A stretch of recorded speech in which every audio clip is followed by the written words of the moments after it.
Well, good evening. Welcome to another edition of Sky Blue Fans TV. Well, what a Saturday that was, eh? Waking up to that fantastic news about the CBS deal and our home now, which everybody thought would never, ever happen. And then we're involved in another 8-goal thriller.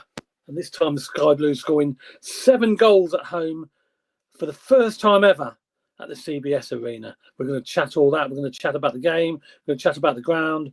We're going to chat about the Millwall game coming up on Tuesday night. And we've got the team here to do it. Let's bring them all in and let's get on with it. We're going to have loads of comments, I'm sure, tonight. Good evening, Milesy.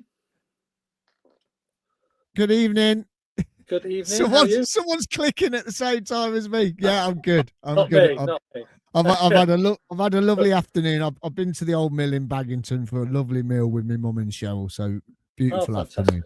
Yes, nice and relaxing meal. Yes, to ponder over yesterday's events. Okay. Good evening, Vicky. Good evening. Good evening. You enjoyed it? I did signal down to you. I think was it the second or third goal? I can't remember when I went.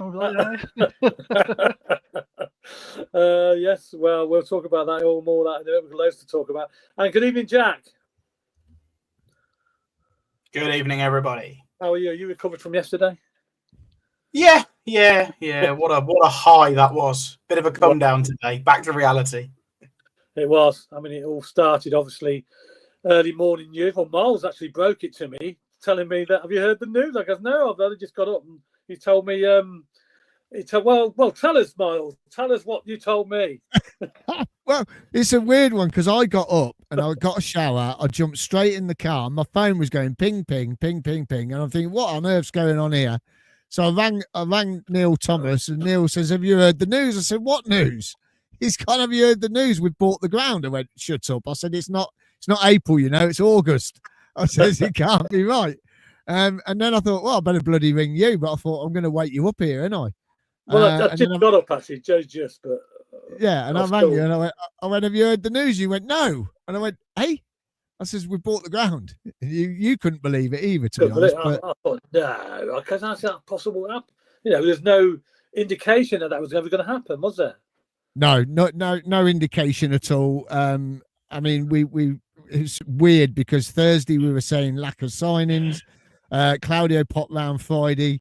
We were sat in the living room saying lack of signings. What's going on?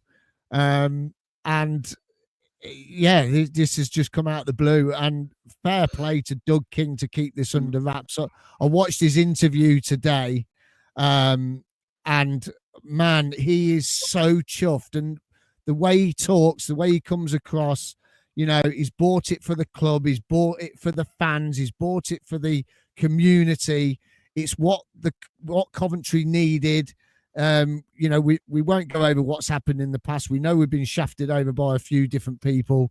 But Doug King has come in, and what a present for all of us. And it just showed on the pitch yesterday, and it showed in the atmosphere. It went up 2, 3, 4, 5 decibels yesterday in that stadium. I've never heard that ground so loud in all my life, and it's amazing. I think, like Jack said backstage, he's a bit young to really sort of take on board all of this, but considering what we've been through, we had Highfield Road that got sold by Robertson. He sold it from under us, McGinnity and all that rubbish. We moved into this new ground. We never owned it. We were renting it for £1.5 million, £2 million a year when we first went in, because we thought we were going to get straight back in the Premier League. And this is what our club needed. And if we don't sign any more players now, I asked loads of people yesterday, would you take this over more signings now? And everyone said yes, they would take this over any more signings. If we consolidate this season or scrape into the playoffs miraculously, this has to be one of the best things that can happen for our club. And Doug has said that. He says, look, we have everything here at the CBS. We have a hotel. We have the facilities. We have the arena. We have the hall. We have the casino. And you hear different owners from different clubs wanting all the things that we already have at our ground. And we've got it all in place. And he says it is now time to sit down and work out how we're going to implement everything that's at the stadium to earn this club money, and it's to have the Coventry City name on it. Everything's got to have the Coventry City name branding on it. And this is just, I know I'm going on because I haven't been able to celebrate this, because straight after the game I went off to the Shepherd, DJ'd. I've been out today. I haven't been able to celebrate this news really properly, and I am so happy. This is the best thing that could ever happen to this club now, because even if Doug doesn't get us to the Premier League, right, this now makes the club more valuable. And if an investor wants to come in and buy the club from Doug, we've got everything. We've got the training ground, we've got the ground, we've got the casino, we've got everything. This is brilliant. Absolutely brilliant. Sorry to go on, but it is just flipping brilliant. Yeah, I mean, we've got the assets. That's it, and that's what we need. Yeah. We didn't have any assets, did we? All we had was players. That's all we had.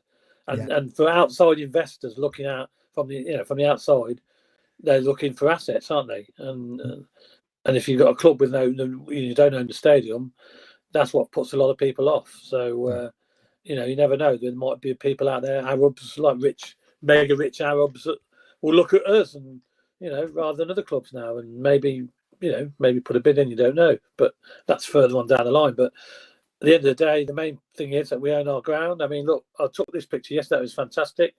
Oh. Our home, our future. That sums it up, doesn't it? It's unbelievable. It's unbelievable. And do you know what you said? Did we know anything about this? I was DJing at Dylan's before, and Gordon, when I first got there, Gordon was there, and I says, Gordon and Tadao, I said, did you know anything about this? They went, no. Not even they knew any, and they're right next to the ground. They have a lot to do with the club.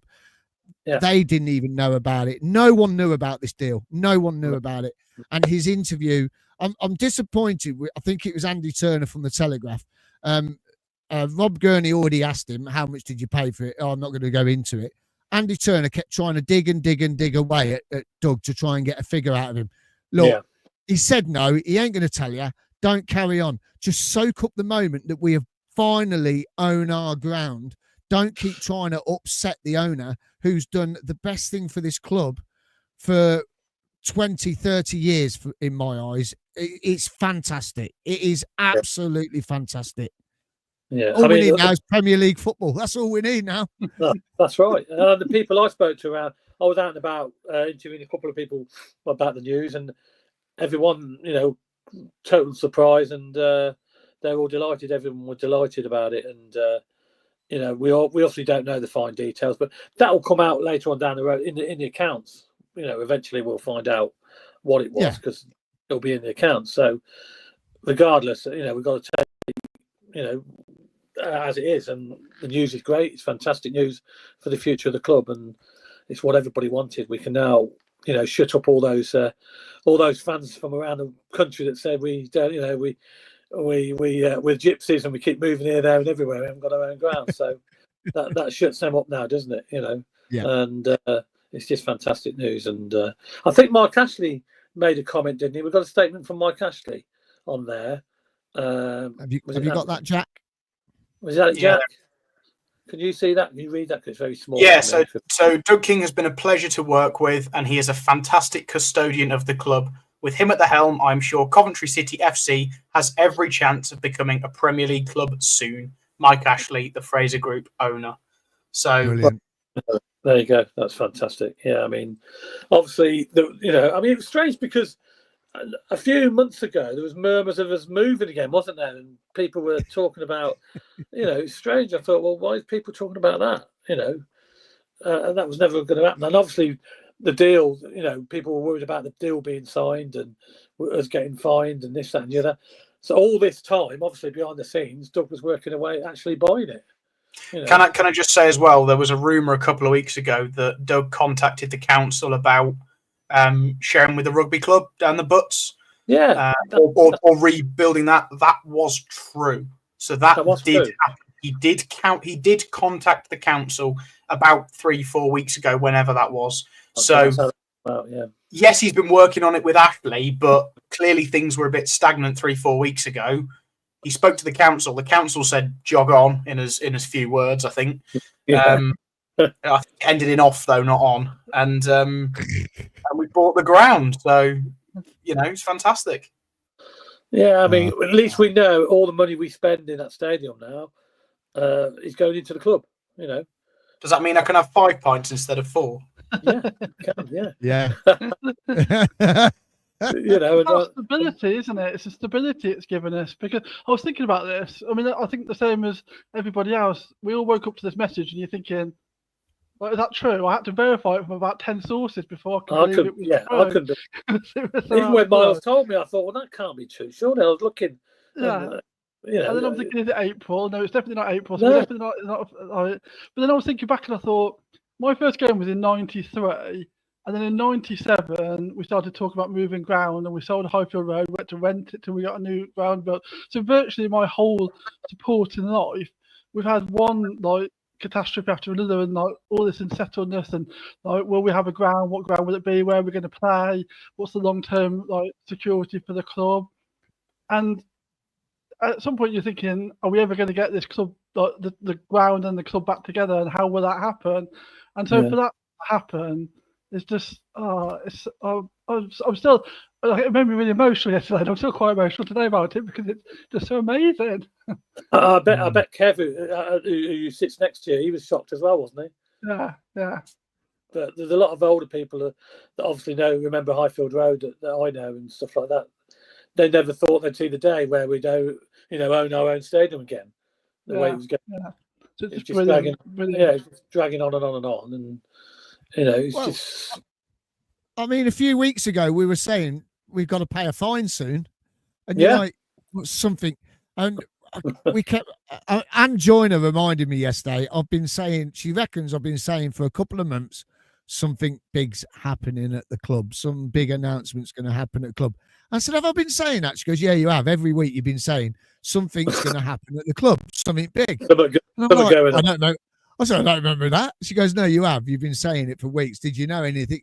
First thing she did, she messaged me. She goes, you knew about this, didn't you? I said, no, I didn't. No one knew about this at all. It was just come out of the blue.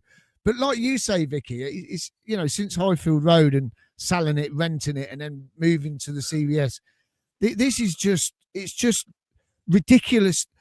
It's ridiculously good, but how excited are we getting? We're now a normal club. We're normal. We're a normal club. Yeah. And we're all excited about it because of everything we've been through. Thank you to Birmingham City. Thank you to Northampton and everything for what you did, and you've kept us alive. If it wasn't for Northampton and Birmingham, we probably wouldn't be here today talking about our wonderful club. Don't forget Burton Albion. And Burton Albion for the cup game. Burton Albion. Yeah.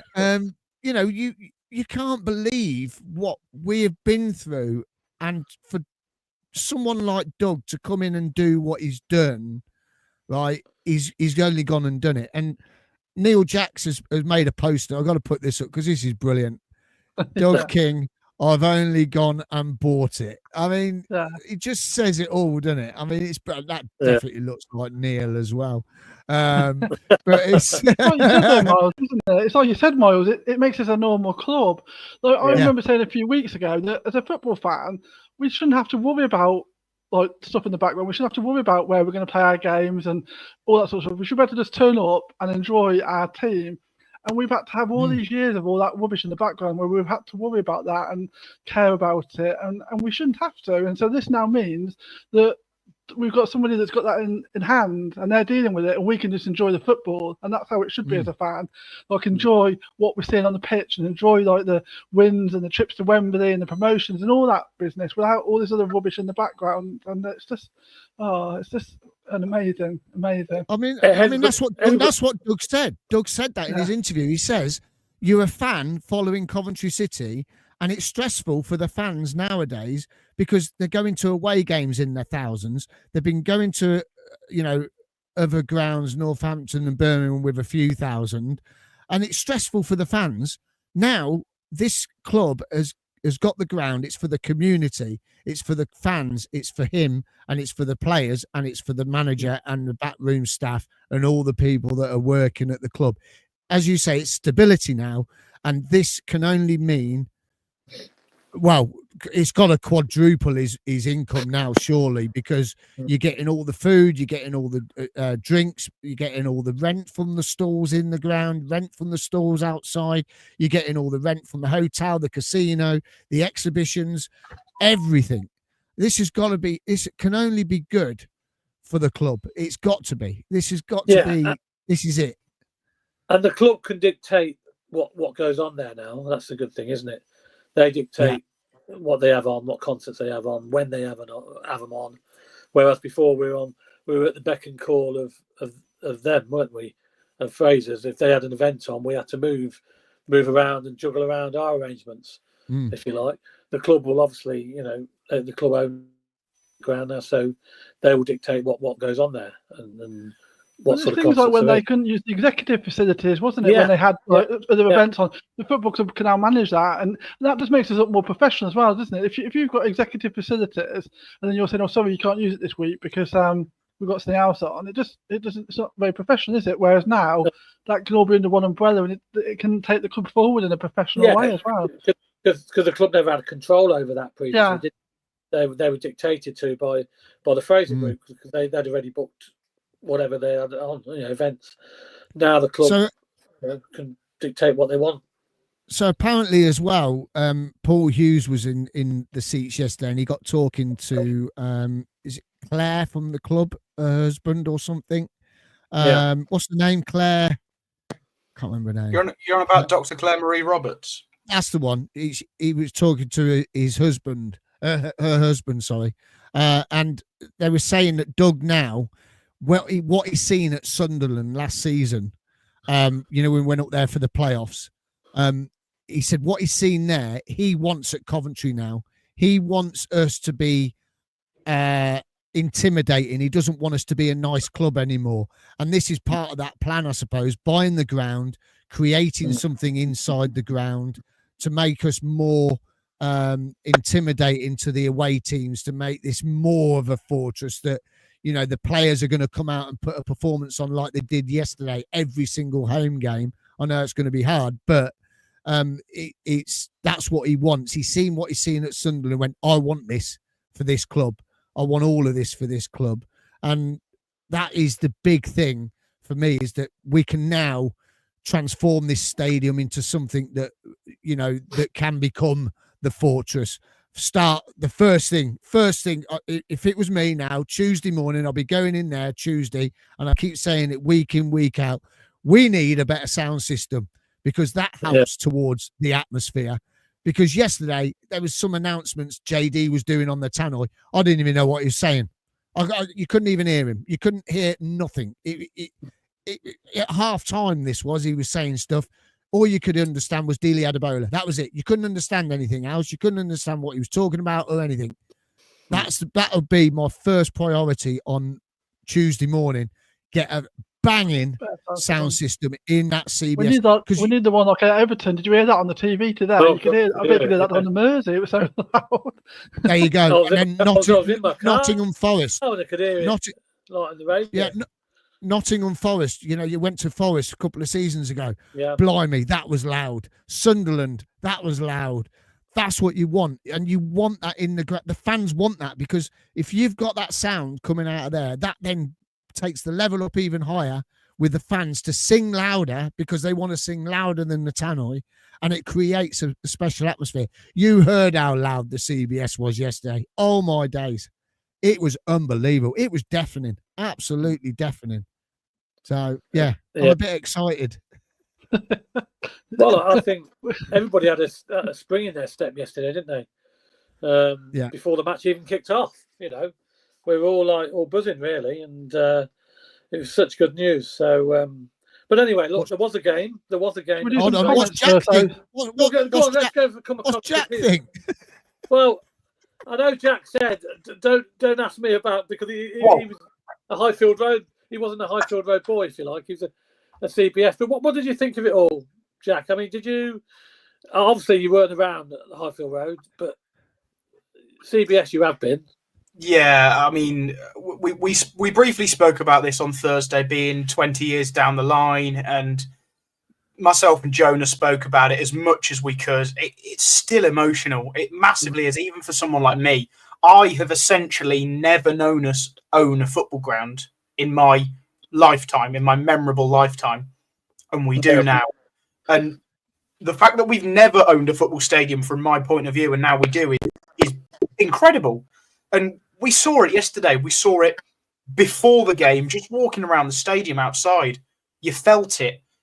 I spoke to so many people outside, Adam Toms, Rich T, Nicholas James, to name a few from the comments, just spoke to them. Loads of people came over to Claudio and myself and spoke to us.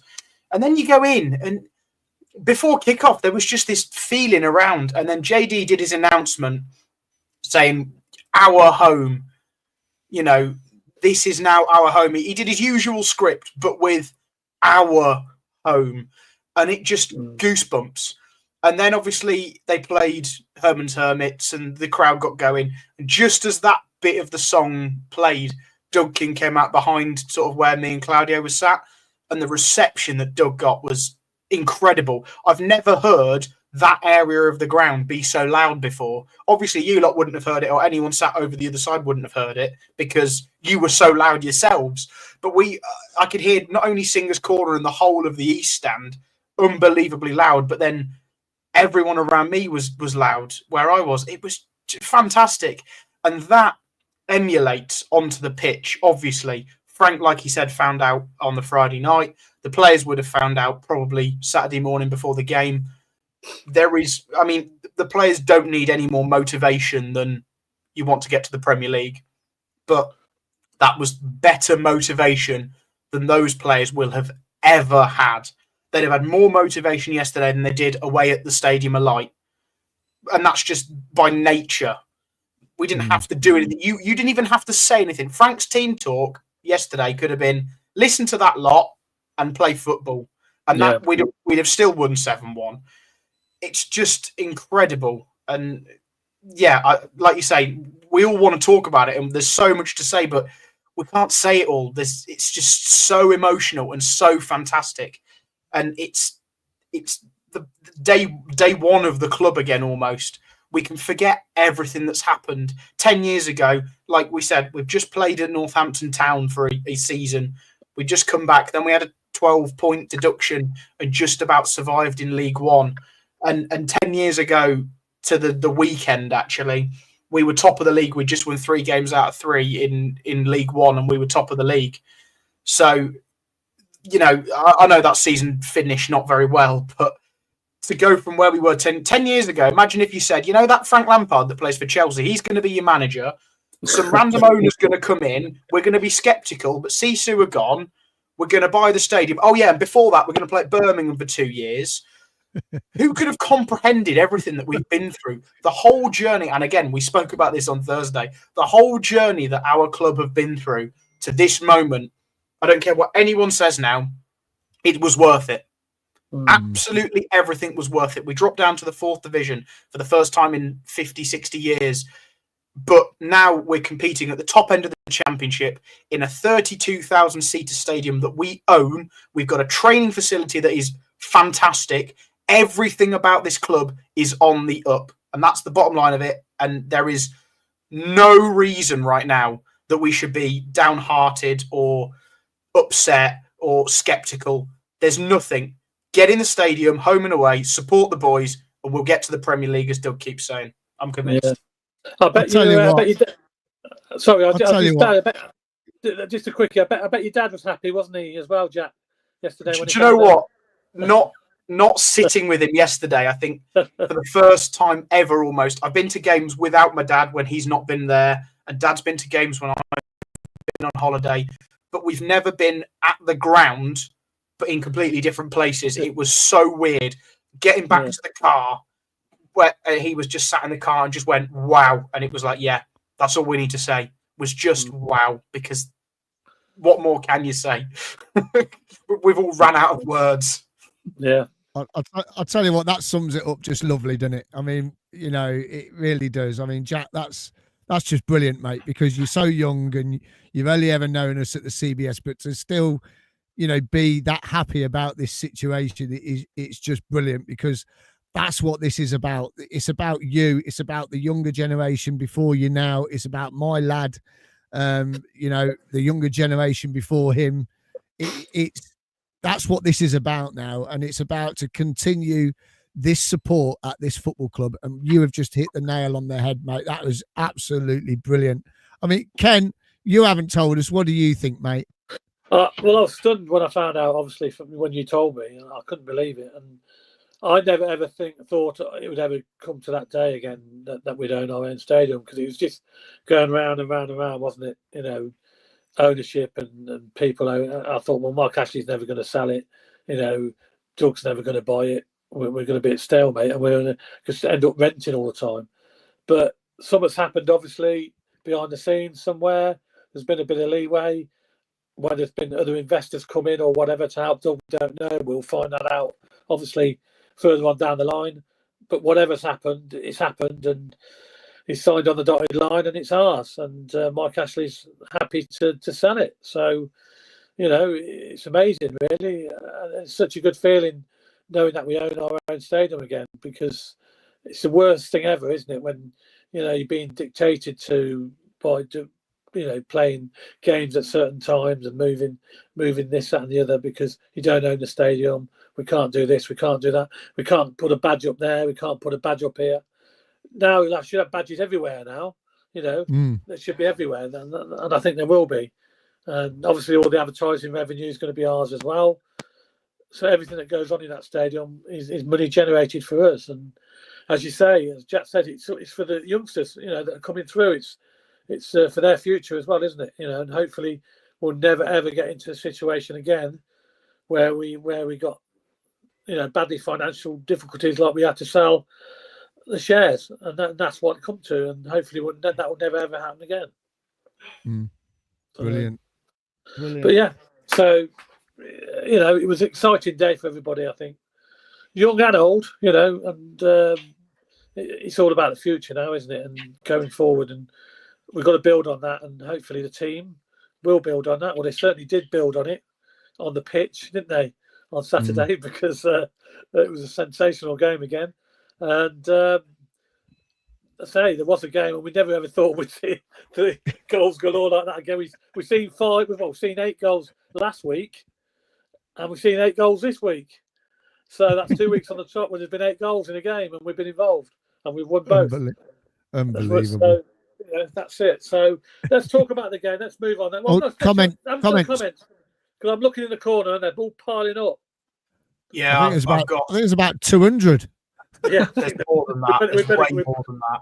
I've been starring a few, so I'll try and get through as many as I can quickly. Okay. Strap yourselves in, guys. Yeah, apologies if I don't read your comment out. There's just so much positivity. I'll read as many as I can. Rowan Welks, mixed day for me. Great news in the stadium. Then I received my diagnosis of prostate cancer. Then we win 7-1. Mad day. Rowan, I'm very sorry to hear. Yeah. We wish you all the best throughout your whole diagnosis and recovery. But you'll get there. The Sky Blue Army are with you, Rowan. We are, Rowan. Brian Tully, that's a wicked Sergio Tacchini t-shirt, Milesy. Don't tell Claudio that it's Italian. Ian Small, incredible day. Makes the travel and costs irrelevant. My burial place is now confirmed at the CBS next to my dad. Torp is looking a new man. Yes, he is. Good evening, guys. I remember a wet Tuesday night at West Brom when we got beat 7-0. Wasn't it 7-1? So I know how those QPR fans feel. And also the QPR fans know how the QPR fans feel, because they also lost 7-1 to West Brom only a couple of years ago. Their biggest defeat was 8-1. QPR's. So that was their biggest defeat, 8-1. But we nearly did it.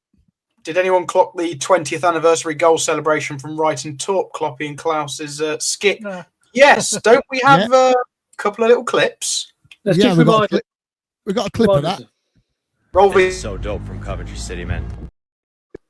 That is the one. This is so dope from Coventry City, man. First ever goal scored at the CBS before it was our arena back in 25. Peep the celebration. Beautiful goal, by the way. Coventry City will work this one in. Chance Jorgensen.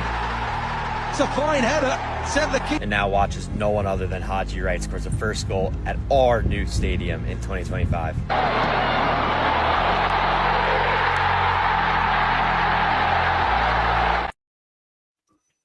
Brilliant. I mean, I saw Torp do it. I hadn't noticed that Hadji did it at the ground. Yeah. So, yeah. Players are obviously watching the video as well. Yeah, brilliant. Adam Toms, can we call the South Stand the Jimmy Hill stand so the Mackhams have to sit whenever they come back? Brilliant.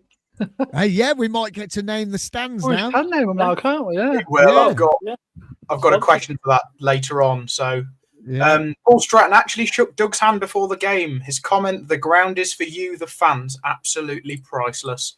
Better than new signing. It's the best signing that we've made ever, probably. Paul Hughes, wow, what an emotional day. It felt so different walking around our ground, PUSB.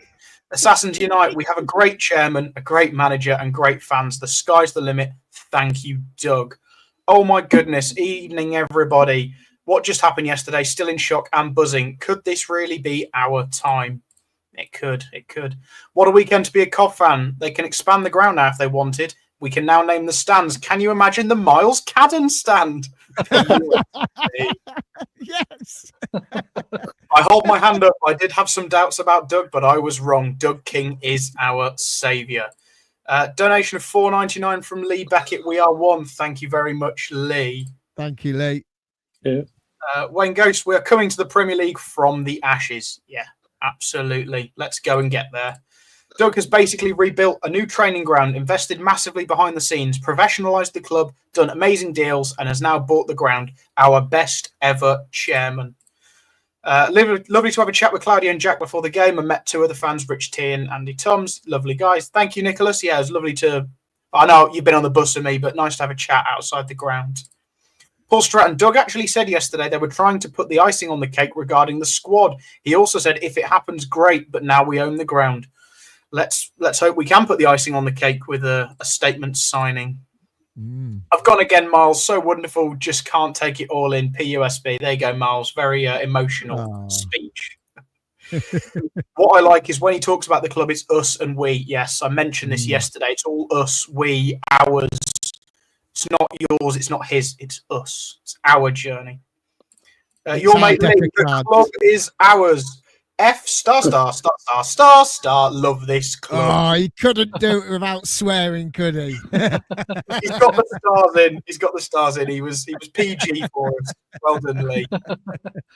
Much love from Rome. Gutted I missed the match. Back for Millwall. Lee, don't come back. Stay there. We keep you. Yeah, that's it. Stay in mode. Yeah.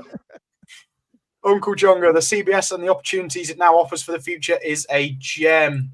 Hold on, I've got something for Lee. Next home game, his picture has got him with a blue beard. He needs to have a blue beard at the next home game. There you go.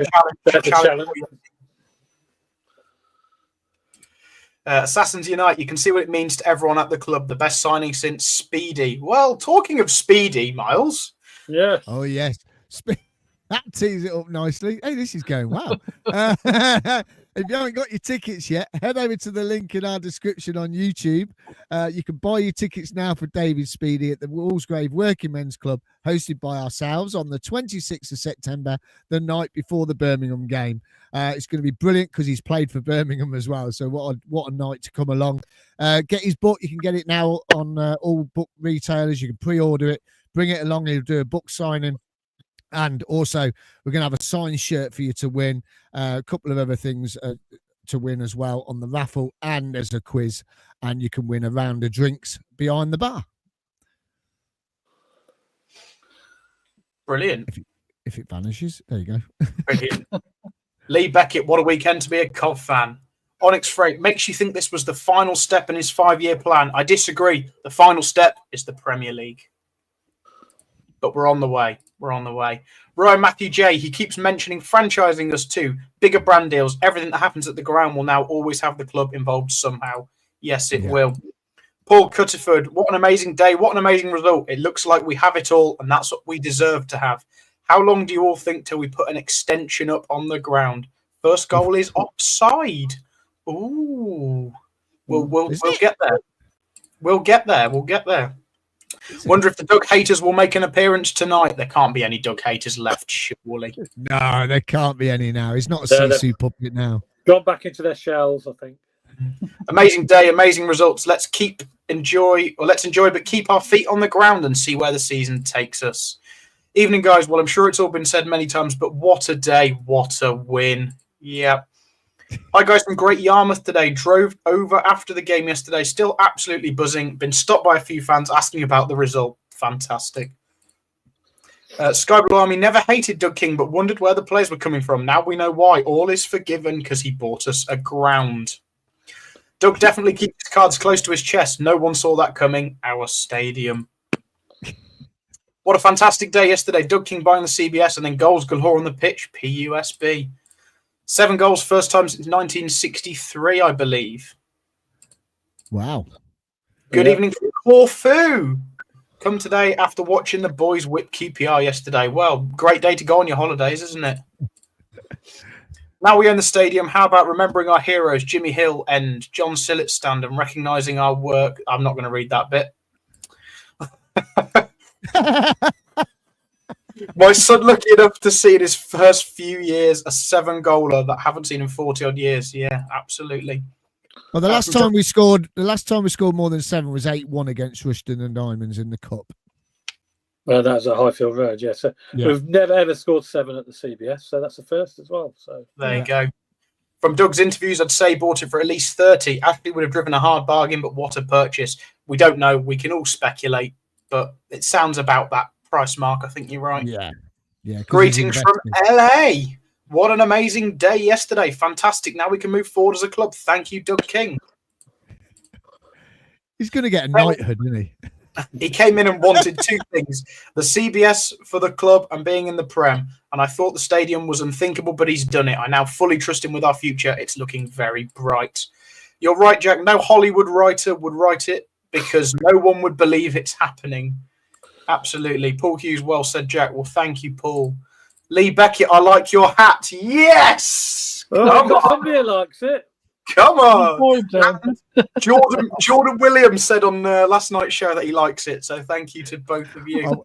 I won't say what people come up to me and said to me yesterday about your hat. You're welcome. All I'm saying is since I've bought this hat, Doug's bought the stadium. So, pipe down. Yeah, that's how much profit. That's how much profit he made in it. I'll be honest, I didn't pay him 25 million.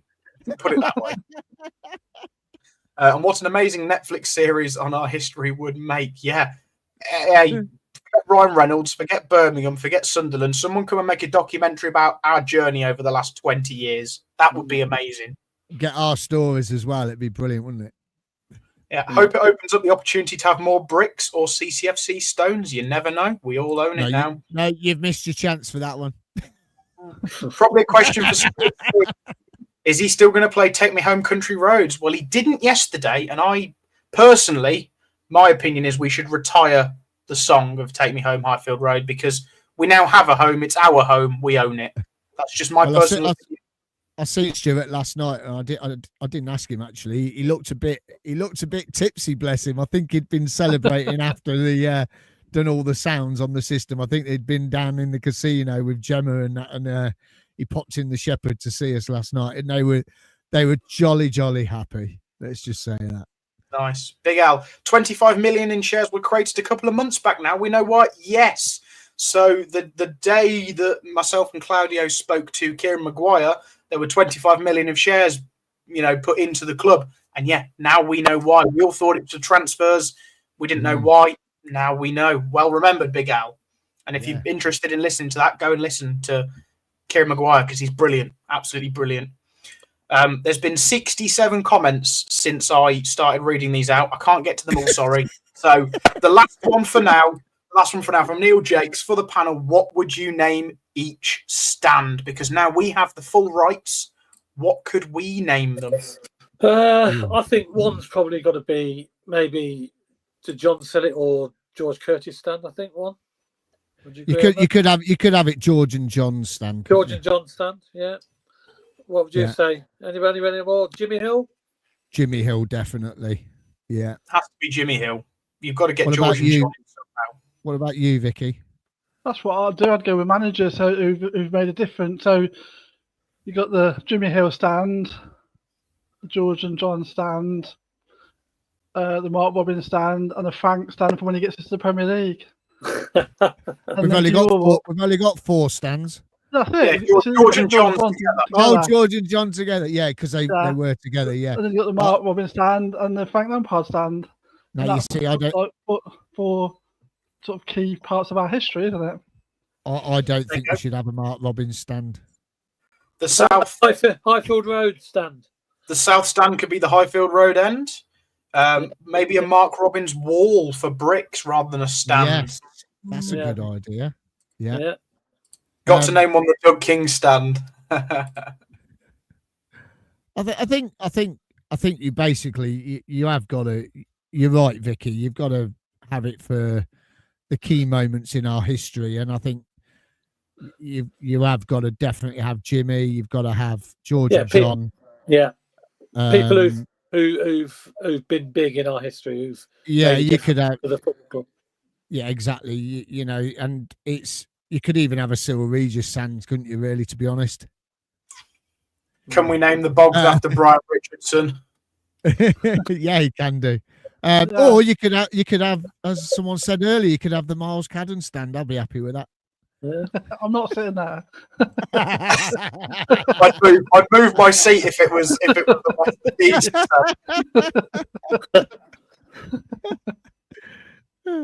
There's so many options. Don't like my hat. So many options there, really, isn't there? When you think about it. That's it. I mean, there's so many ways you can go with it. It's hard, really, to limit it to 4. Really. It's just exciting that we've got that option to do that now, isn't it? Yeah. You know, it's ours, and we can do what we want. You know, we don't have to rely on other people or ask permission off anybody else. I wonder what the Coventry City Council, are thinking right now. After all that, they're very quiet, aren't they? Is what they do. They're very quiet. Yeah. They've climbed back under their rocks. They have. While we're just talking about Doug, there was this video that's been leaked about a certain Claudio Cardellino.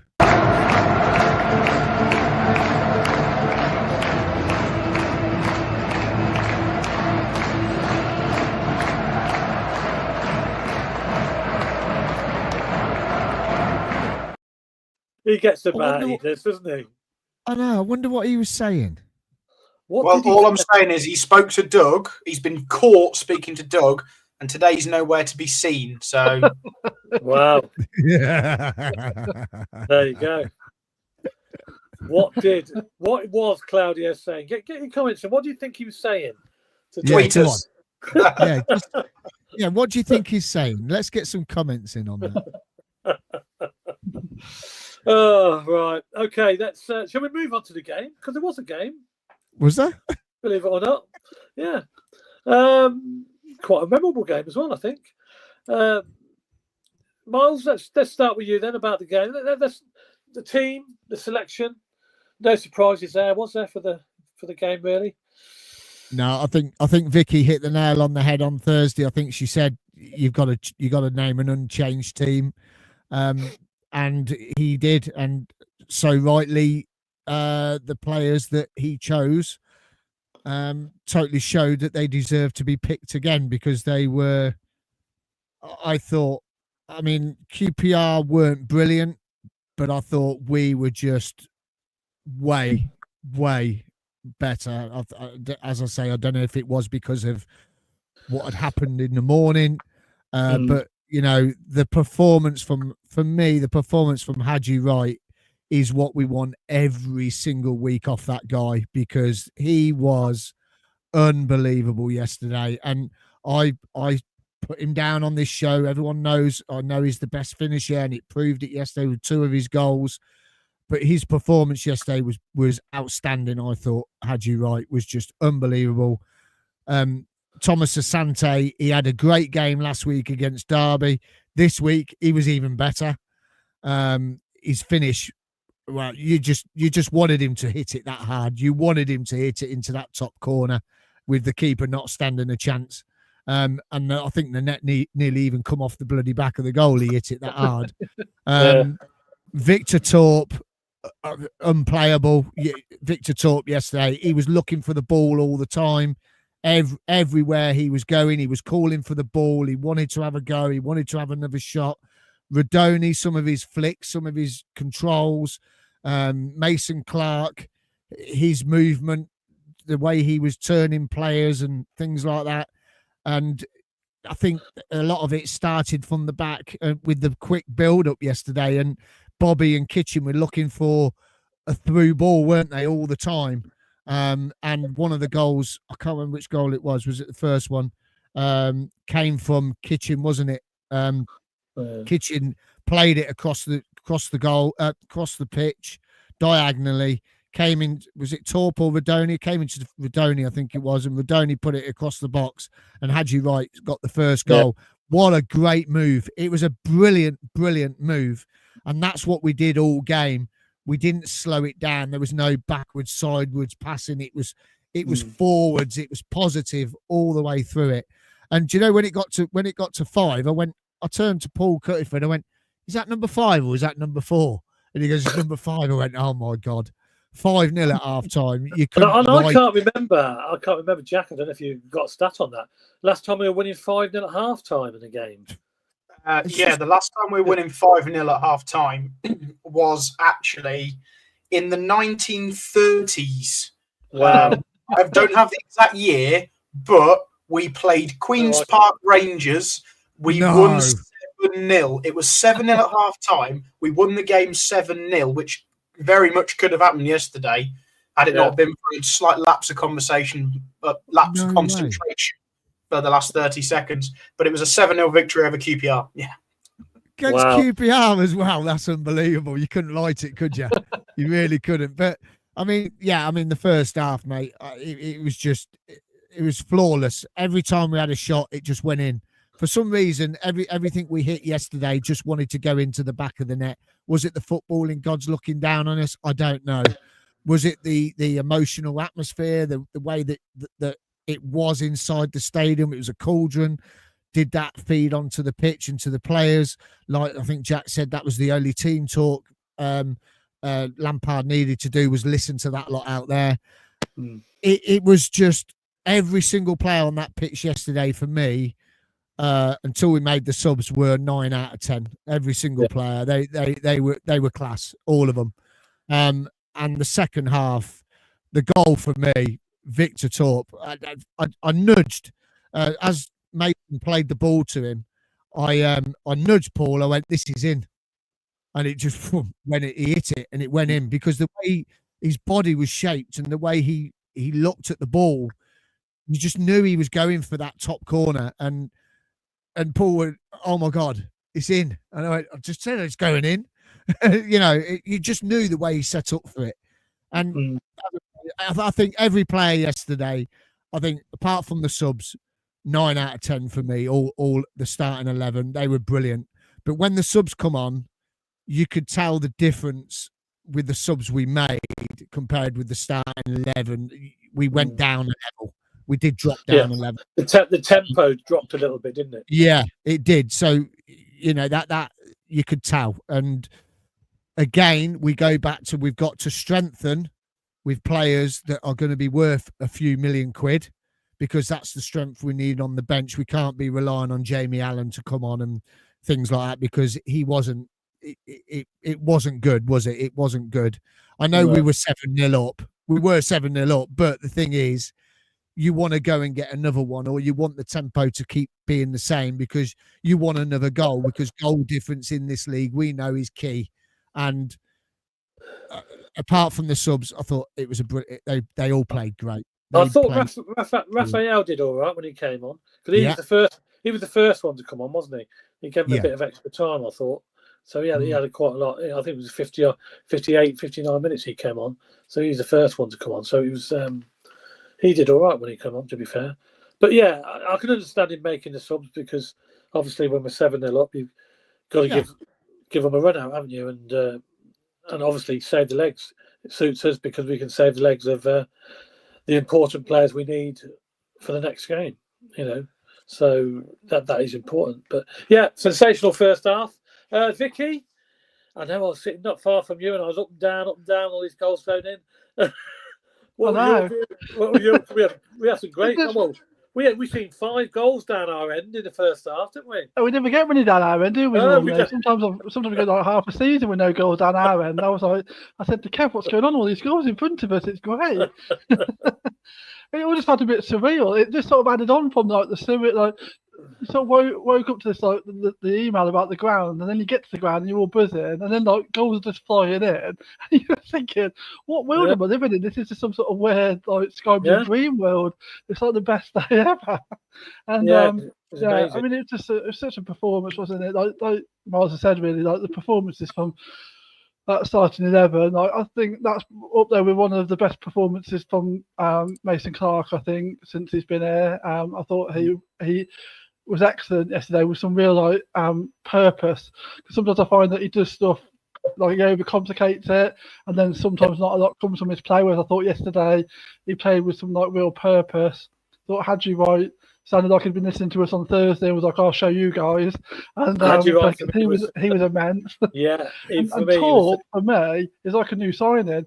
I've never been sure about Torp. I've thought that he's frustrating because in pockets of games he's looked like he's got ability, but he just sort of faded in and out of games last season, and I was never really sure whether he was what we needed.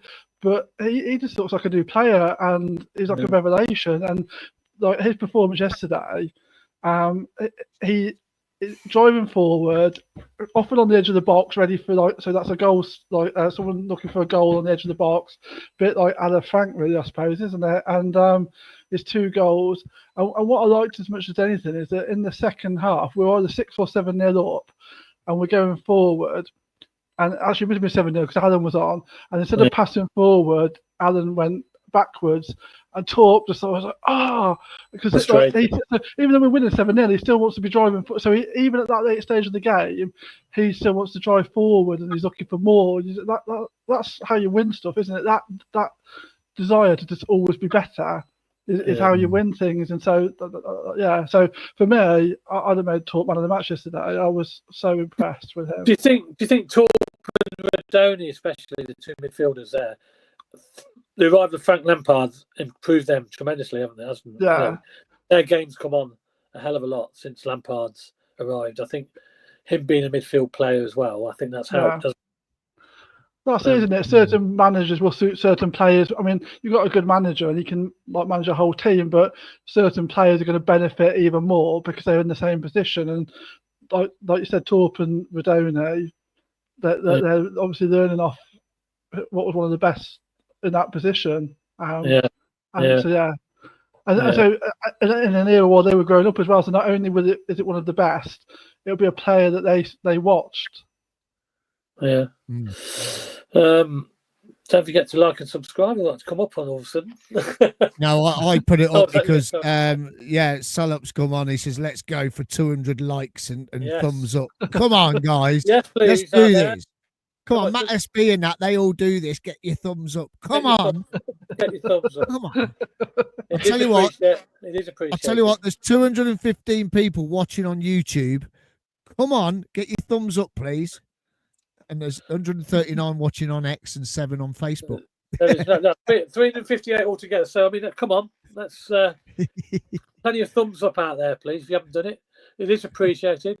And it does help the channel. So hopefully you can, get your thumbs up and help it.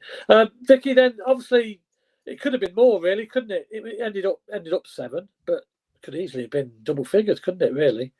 I was hoping we might beat our record. I was chatting to Kevin. I said, "What's our record?" And he was like, said, 9 something against Bristol. I think it was 9-0, wasn't it, against Bristol City? And I was like, we might do this. So it was a bit, it was a bit of a disappointment we didn't manage that, but that's just been greedy, isn't it? I mean, everybody at halftime, people that you could hear when the halftime whistle went, everybody sort of talking, couldn't you? And they were more in the crowd, like thinking, "Oh God, what's happening here?" the shock. Because there was a lot of stunned like murmurs, wasn't it? Everyone's just a bit like, what's going on? But I mean, because a lot of people, I mean, I remember seeing the goals, the ones against Rushden and Diamonds, and also I think we got 7 against Macclesfield or someone in the court. And I remember at Highford Road, so I remember those games. But anybody that's not old enough to have gone to Highford Road, like Jack, has not been at a home game and seeing their team score that many goals. So it would have been like a shock to lots of people, a lot of kids, a lot of youngsters there on Saturday, which that's the first for all them. They've never seen 7 goals. Yeah. And we'll talk about the pick of the goals in a bit.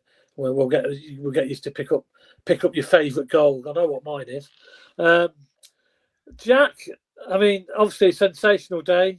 Is that the best performance you've seen so far from the Sky Blues for a long time? Yeah, ever. I don't think I can add to what the panel have said. Really, they've covered everything. I obviously covered it last night with Jonah. Jonah's got some great insight, by the way. You might just think, another American jumping on a bandwagon. He's not. He's clued himself up. He's done his research. He's knowledgeable, and his input's great as well. So we love having Jonah on the channel. I'm sure you'll all agree. Yeah. I remember seeing a 6-0 victory against Bury 10 years ago in the 2018 season. I think it was in the February.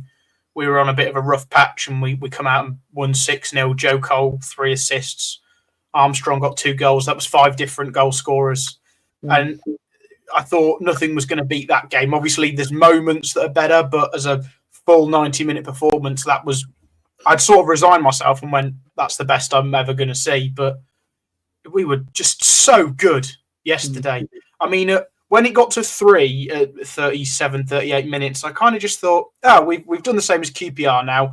Roll on till half-time and then make some subs and shut up shop. Yeah. And then before half-time, it was 5. And you're like, what is going on? And then even at half-time, I was thinking, well, that's it. There's been games where we've been 5. It will stay at 5 now. We won't get any more. We'll just so two things on that. I actually said to Claudio, I said, get your bets on this will be 5-0. We'll make some subs and it'll be 5-0. And then I went, it's 2 minutes past 4. Bearing in mind we're in a lounge, so we can't hear or see anything. So I went, we better get out there. Just the game must be about to kick off. We walk down this tunnel, and not only is the game already going on, we're in their box. And then we look and go, what's going on here? And then Torp scores, and we're like, we nearly missed that. So when I just said, this will be 5-0, we'll consolidate, we'd scored before we'd even comprehended the game and carried on. Yeah.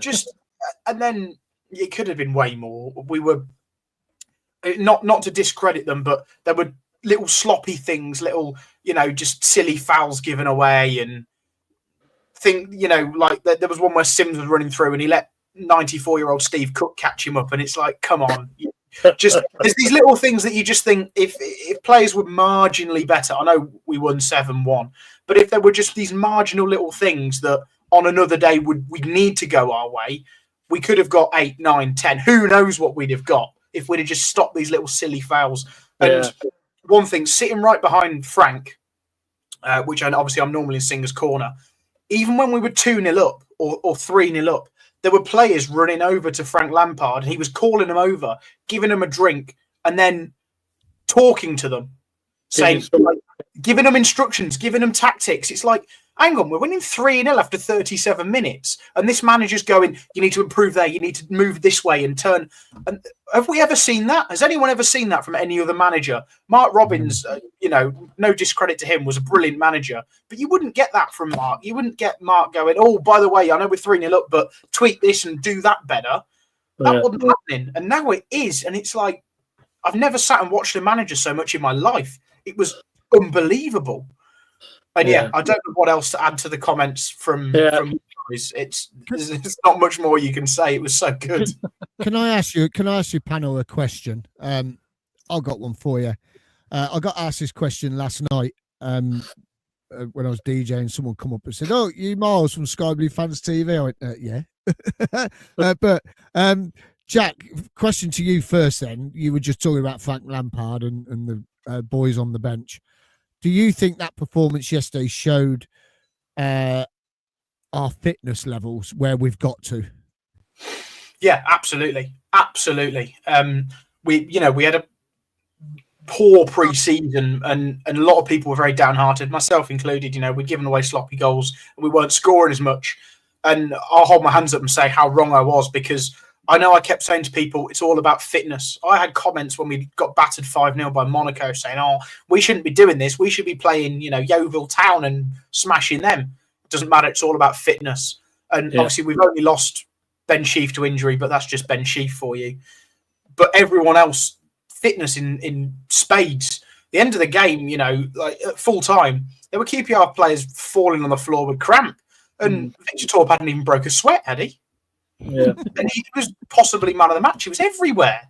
They were shell-shocked, weren't they? They were shell-shocked. Yeah. They just couldn't cope with it. So when Doug did his press conference almost a year ago now, when he'd sacked Mark Robbins, he talks about bringing in Dr. Claire and what she'd done to the players, the fitness levels. The players have never been fitter in their lives. And we all took that with a pinch of salt, because in the moment we just didn't know what was true or not. We just had to take his words at face value. And then to bring in Frank Lampard, who was possibly one of the fittest players England have ever had, and his coaching team. Yeah, we've just got fitter and fitter. And the fact that we can, excuse my turn of phrase here, the fact that we can dick teams this easily at the beginning of the season, we hopefully, as long as we don't get any injuries, carry this fitness throughout the season. If we're this fit now, why can't we be this fit in game 44, 45 and 46? So when teams are falling over, having had a small FA Cup run, and they can't keep up with fitness, a bit like we were 2 years ago with the whole Man United game, that's not going to be us anymore, because we've got a deeper squad, we've got better coaches, we've got Dr. Claire in. Everything about this is better. The training ground's better. Everything will be streamlined, and we will be going this hard at the end of the season. We're not going to fizzle out. There's no way we're fizzling out. No. We just got to stay clear of injuries, I think. Hopefully, if we do, which will be great. Fingers crossed, because key areas, especially, we don't want to lose players. I was disappointed that we conceded at the end, but that's one of them things, isn't it? It would be nice to keep a clean sheet, but we can't moan too much, can we? Goalkeeper ever, though, wasn't it? Really? Yeah, it's just a bit of a misunderstanding, but hey ho, it's one of them things. Right, let me just, before we move on, let's put some more comments. Give us your pick of the goal. Who's your favourite goal, Milesy, out of all them? It's got to be this one, isn't it? Hold on. This is Terry, who does our posters. He's done this. This is my favourite. Stop! He's already dead. When the few say call up Palmer, Fox on feet only talking Prada, Rainbow Flex, that champion. Yeah, I tend to agree with himself. Vicky? Gotta be. It was funny because, like Jack was just saying, you're sort of thinking, the second half might just fizzle out because we're already winning, and quite often you see that. And then all of a sudden, Torp just pulls that out of the locker room. Yeah. Like, what is going on? We've got to carry on. We can't relax. Yeah. I mean, for the sake of variety, because that clearly is the best goal, and I think that'll get 100% of the votes. But just for variety, I really like the first goal. I just thought that was a really well worked, quick moving team goal. Great finish. And it set us up on our way. So just for some variety, I'll give a shout out for that as well. Jack, you're going to go for Thorpe's goal, aren't you? Torp's goal. Yeah, I completely agree. Although for variety, I'll say Brandon Thomas Asante's goal. That was a good finish. Yeah, great finish, and again, just great teamwork. There's no bad goals scored yesterday. There's nothing scrappy. You could even say Hadji's second, where Asante's made those runs that he always makes, but he held the ball up, he turned, and he played it to Hadji right, who was free in the box. That we kept saying, we know Asante makes these runs, but he's now got a bit of end product to it as well, which if he does that, he's going to score goals, simple as. I don't know who got man of the match last night. Did you see up in the lounges who got man of the match? I presume it was maybe Hadji, because I wasn't there. Have your guesses. Hadji? It wasn't Hadji. It wasn't. It was Jack Redoni who got man of the match. Redoni? Oh, okay. Wow.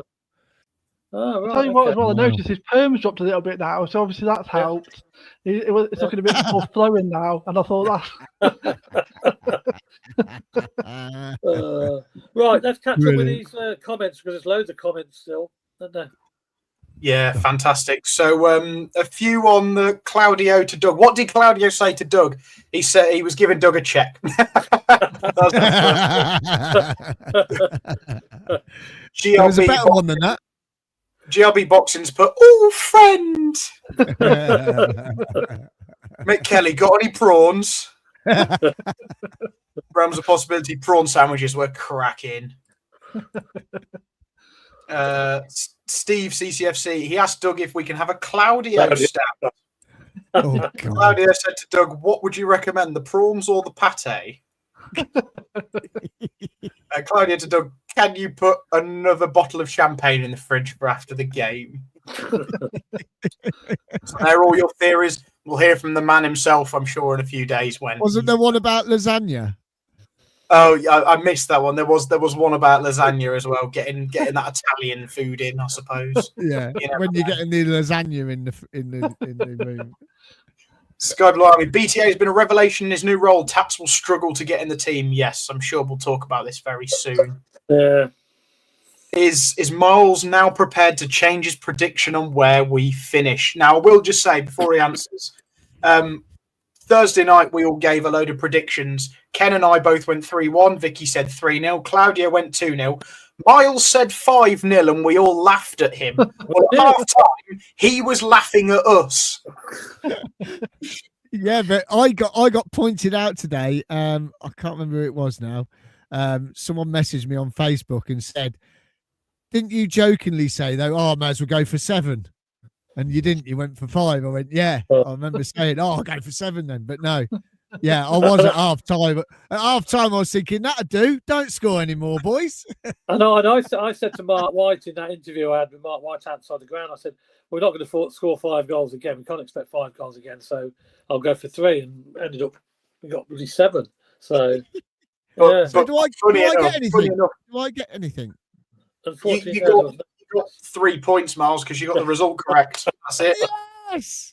But- I'm winning. I'm winning. Oh, hang on. No, With the fact that QPR scored actually gave Ken and myself a bonus point because we said QPR would score. We both got 4 points from yesterday's game. Yeah. The lead is held 4 points jointly. from Hold on a minute. How did you get 4 points from yesterday's game? Because we got 3 for the result and 1 for saying QPR scored. Oh, unbelievable. So even though you were closer to the scoreline, we were more accurate with saying QPR had scored. So I no longer have 0 points. I have 4. And actually, Miles, I'm tied with you. We're tied at the bottom on 4. Vicky's on 6. And Ken and Claudio are joint top on 7 at the moment. Yeah. So going back to the question, Miles, are you willing to change your prediction to say that Coventry City will finish at least in the top 6? Not until we get a new centre-back and a midfielder this week. Wow. Ooh. Okay. Fair enough. And now listen here very, very closely. 2. 2 what? 2 more players. Oh, well, I said 2 all along, and you said, "Oh no, I can't say this happening." We ain't got the cash. He's just bought a ground. We ain't got the cash. Well, there might be loans, but Don't there'll be 2 believe new that. faces coming in. I think. Don't believe that. Don't believe Well, that, mate. Don't Andrew believe that, mate. Andrew says Charlie Hughes didn't play for Hull yesterday. Wasn't even in the squad. I wonder if Doug's about to produce another surprise. Yeah, we all spoke about this yesterday. There you go. There you go. There you have it. Going back to that game in the 1930s. Claudia was at that game, I'm sure. He was, yeah. That wasn't the only comment. Finn also said Claudio was at that game. Yeah, Claudio rang me yesterday. Said, "I remember that game." Yeah. He was a middle-aged man back then, I think. Salop Jack, the hat is forgiven for that stat. Thank you. Mark Rainbow, 14 days ago, we were asking where our goals were coming from. Yesterday, our front 4 got 9 goal contributions in 1 game. Bonkers, yeah, we've scored 12 in 2. I actually read today that we're the top scoring team in the whole EFL And that's bearing in mind that not only did we have a 0-0 draw in game 1, but League 1 and League 2 have played 4 games. We've only played 3. Oh, wow. So not we've bad. got like 3 or 4 players in the top 10 goal scorers for the league, haven't we? Like, it's crazy times. Let's see. Well, till Tuesday night, and we won't score at all. Yeah. Well, with all of us, I think, have put Oxford in or around the relegation zone. So that means, in theory, we all think we'll win. So hopefully another few more goals coming on Saturday. Sky Blue Army, if we don't have the money to buy anyone this window, it's okay. We can manage. I agree, Sky Blue Army. Absolutely. Brian, absolutely fantastic show. Thank you, guys. Pleb Sky Blues. Yeah, Brian. I was just saying. Yeah, here's another question for you all, just quickly. Now we bought the stadium. If we don't bring any players in now, do you think he's going to get all the money in between now and January? Because you're going to earn lots of money now. Between now and January, get all the money in and then do something in January. Vicky, what do you think? Yeah, there's a good chance. I think as well that both him and Frank have said that it's about bringing the right players in, isn't it? So they're clearly doing stuff in the background and they're trying to get people in.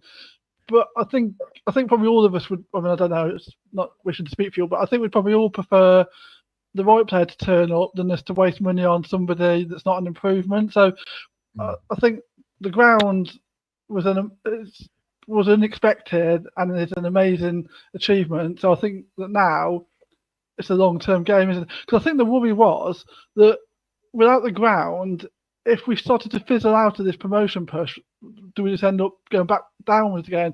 Whereas now you can see we've put a marker in the ground that we're here and we're only going up, and it gives us time now, I think. So I would be happy. I'd like us to at least bring in one centre-back, because I think in Binks Go, we're now like weak in depth at that position. But if that's all we bring in, I'd accept that. And I think if we then do a Grime-type signing in January, happy days. Yeah, love it. Yeah, that's brilliant. Brilliant comment. Brilliant. Also, we can't be silly with wages. Reportedly, Callum Doyle has gone to Wrexham. He's on £50,000 a week. Now, we can't compete with that.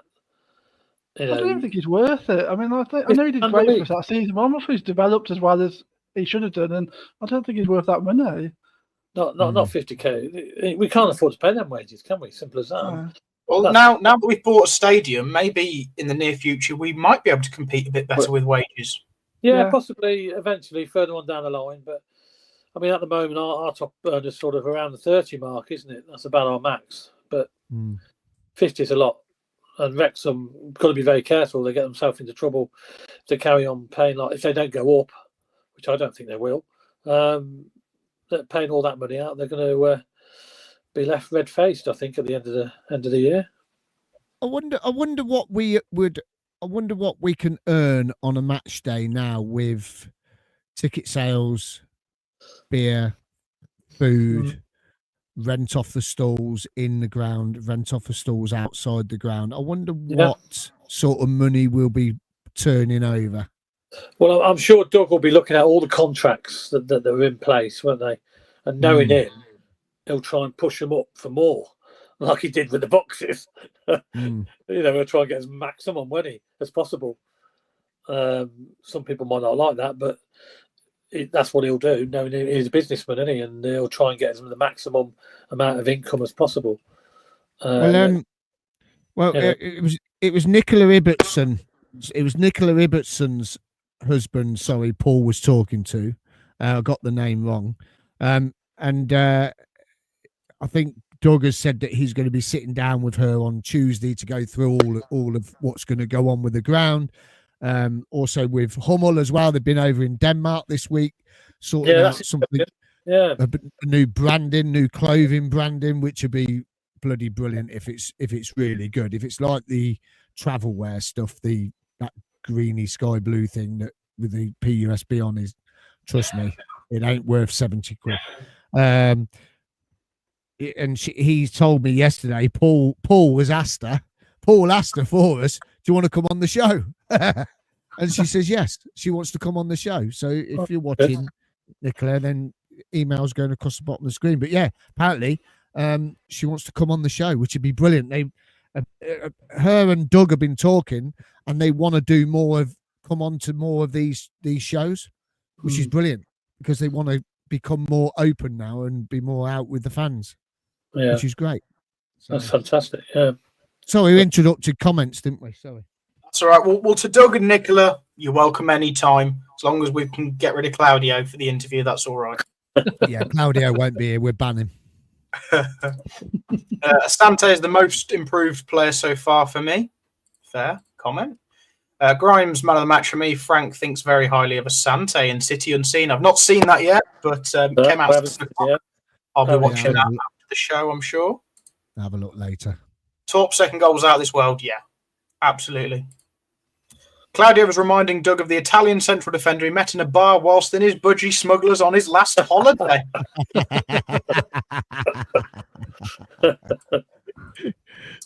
Like and subscribe. Let's go for 200. Yeah, keep going, everybody. Get those thumbs up. There's only 13 at the moment. What's going on? Come on. There's not. There's 100. We've just hit 100 likes on YouTube. Oh, fantastic. Well done. Thank you. Hold on. That's brilliant. Absolutely brilliant. Just give me a sec. I've got to find something. Let's do it. Round of applause. Oh. Well said, Jack. That's why Frank is a winner. His standards are so high. Do you know what? I come across a genius when I'm looking at the comments. So you're seeing all the ones about your hat. Hang on. got to do the impression. Oh, go on then. Mad Frankie. Oh, God, Mad Frankie. I was fuming when we let that goal in at the end. I walked out. That's better than Claudio. That is better than Claudio's. Yes. Brilliant. We'll sack Claudio off. Yeah, he's off. He's gone. Sacked. He's getting sacked in the morning. I'm expecting at least 4 at Oxford on Saturday. Is that wrong? Ellis, do you know what? The sky's the limit. We're going to get 9 at Oxford at the weekend. So. Talking about sackings, have Sheffield United sacked the manager yet? Well, do you know what? Stick a bet on. They'll end up with Chris Wilder by the end of the season. I'm convinced. They'll have him back. Yeah, I'm convinced they will. They will, won't they? Their default, isn't it? Yeah. Rich Taylor, unbelievable result. Nearly as unbelievable as Jack persevering with his hat. There's one, Jack. Now, look at this one here. Look, I've just seen. Go on. You're upsetting things now. You should be able to wearing that hat. Yeah, you've got an elephant on your hat. Like a foghorn. There you go. That's the best I can do. Sorry. You know what you should have played? Just a clip of a TIE fighter, because that's an elephant doing it backwards. Doug was right on everything. Maybe he was. We just didn't trust him early enough. Apparently Hughes, has a concussion after last game. Well, are they just saying that to avoid the transfer speculation? We never know. Ray Oliver, is that a rip-off shirt, Jack, or is it the light? It must be the light. Authentic from the club shop. I don't buy rip-offs. No. Also, I'm disappointed with the amount of fake shirts I've seen yesterday. You can absolutely tell they are because they've got 4 chevrons on the shoulders, not 2. And you'd think they'd get that right, wouldn't you? Yeah, and it's a different blue. It's more turquoise. Yeah. I've seen about 4 or 5 yesterday. Come on, guys. We've bought the stadium. Just go and buy everything in the club shop now. I'm going tomorrow. No. Should we be concerned about the goalkeeper, says Lyndon? No, I don't think so. Not yet. You got to give him a few games, ain't you? When we move all the Fraser Group seats and signs, now I've got a feeling that there'll be something in the clause that'll say you can't do it till the end of the season. Yeah, they might have a deal. To the end of the season to keep the advertising, possibly. Yeah, that'll stay for another year, won't it? Yeah. Claudia's now sat. Come on, Jack, do Mrs. Doubtfire. No, you're not catching me doing Mrs. Doubtfire. He can't even do Mrs. Doubtfire. I'm so traumatized on the Mrs. Doubtfire one. Yeah, That was a bit freaky. I know, the way he says it is more like the child catcher. I love him, but someone tell Rodoni to sort his perm out. Yeah, stop messing with your hair, players. That's why I just stick my hat on. I don't even brush it. Just stick my hat on. That'll do. All the youngsters are doing this thingy now, aren't they? They're all doing it. Although, do you know what? Having sat where I sat yesterday, I wasn't allowed a hat. I got people photographing me, sending it to me, saying, "I can see your hair. You haven't got a hat on." I'm like, "Yeah, I'm still a normal human." You wear a hat to work? They thought you had blonde hair. No, I don't. I don't wear a hat to work. No, I don't have blonde hair either. Loving the positivity and joviality on the show tonight, guys. Thank you, Nicholas. 100% can tell the fake ones. The colour of the fake shirts is terrible. Ooh, would Hammer come back if Doug could pull that off? Hammer? Hammer. God, you're worse than Sky. Not as bad as Clive. Hammer? Do you know what? I'll tell you something now. That would be great, wouldn't it? I'll tell you something now. Right. You'd go and get him back, wouldn't you? Yeah. And he'd come. Yeah, I'd have him back tomorrow. Whether they'd sell him to us is another matter. But I think they still have his money from the sale. Where would he fit? Where would he fit in the team? On the bench. He's a great player to bring off the bench. Yeah. Yeah, well, that's it. Having seen Jack without his hat yesterday, I can reassure everyone he has a very fine head of brown hair. Well, thank you. Adam, come on. They both come in to see me yesterday in Dillon's, and yeah, it was nice to see them both. Remember, we still have to play Southampton, Leicester, Sheffield United, and a few other league favourites. Don't get carried away this early. I'm not worried about Sheffield United. They're relegation fodder. No, Leicester, to be honest. I'm not worried about Leicester either. No, they scraped to win yesterday, Leicester. I'm more worried about Birmingham because they're going to have a bit between their teeth to come back at us this year. And I'm always worried about Norwich. We've got a terrible record against Norwich. We have, yeah. So if we can beat Oxford and go into this international break on the highest of highs with 10 points, and then having Norwich, Leicester, Birmingham, they're the three tricky fixtures for me. If we can navigate them three with, let's say, 2 wins and a loss, or a win and 2 draws, we could be well on our way this year. Yeah. Are you going to the Oxford game? I know I am. What about you guys? Yeah. Yes. Unfortunately not. I'm at the Shep Fest. I'm doing the day shift, so I'm missing Oxford. Oh, yeah. You're not doing the night one as well, or are you just doing the day one? No, I'm just doing the day one this week. Shep Fest. It's going to be brilliant. Yeah. All day jobby. What about you, Vicky? You going to Oxford? No, I'm away. You're on holiday. Oh, you're going away, aren't you? Judith, yeah. Yes. Whereabouts are you going? Where are you going again? Denmark, Sweden, Norway, Germany. Oh, I know what she's doing. She's got a new job. She said Scouting. she had a new job. Yes, that's her new job. She wouldn't tell us what the new job was. She said she's got a new job. That's what she's doing. She's working for Doug. She knew about this stadium deal all along. That's why she's the voice of reason, that she knows everything, just doesn't tell us. I know. She'd make a good scout, wouldn't she? As long as you don't bring any more Ellis Sims in, I'll be happy. Oh, sorry, mate. Don't ruin it.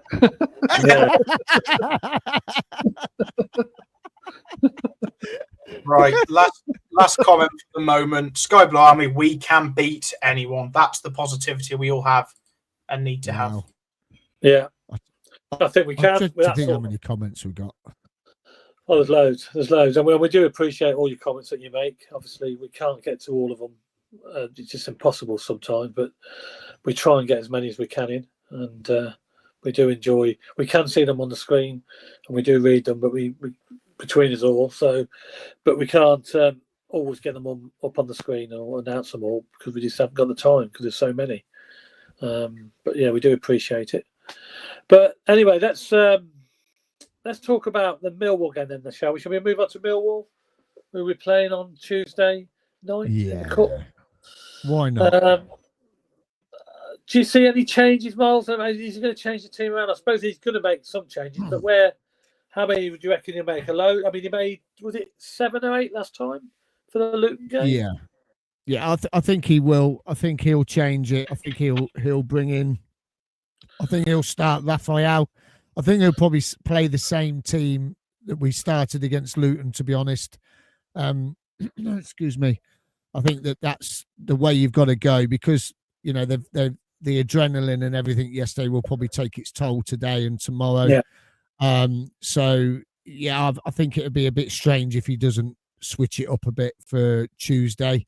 And you know, you've got to give, with these games coming thick and fast up to the international break, you've got to give that little bit of a break, I think, and then get ready to go again on Saturday at Oxford, because that's the most important thing. I mean, it'd be lovely to get through this round, because we go into the hat for the third round draw, and then we get the big teams in the third round draw, and it'd be great then to get an Arsenal or Spurs or well, we had Spurs last season, but it'd be great to get, you know, them back up the CBS or Chelsea or someone like that, especially at home. The way the atmosphere is at the moment at the CBS, it'd be brilliant to get a Premier League team up there, because I think it would just be even more rocking. So I think, yeah, you'll probably see the same team that started against Luton. So Ben Wilson in goal. You might see Kai Andrews come in, Jamie Allen, give them a little run out. Raphael will get a run out. If Tats is fit, then Tats will probably come in. Give him some game time, because he hasn't played the last couple of games, but Jack's shaking his head, so I think he's probably still injured. Lampard said that potentially for Oxford, but after the international break. So I wouldn't be thinking of risking Sakamoto now. To me, he's for the Norwich game, and that's it. Well, the good thing is we have got enough cover in that.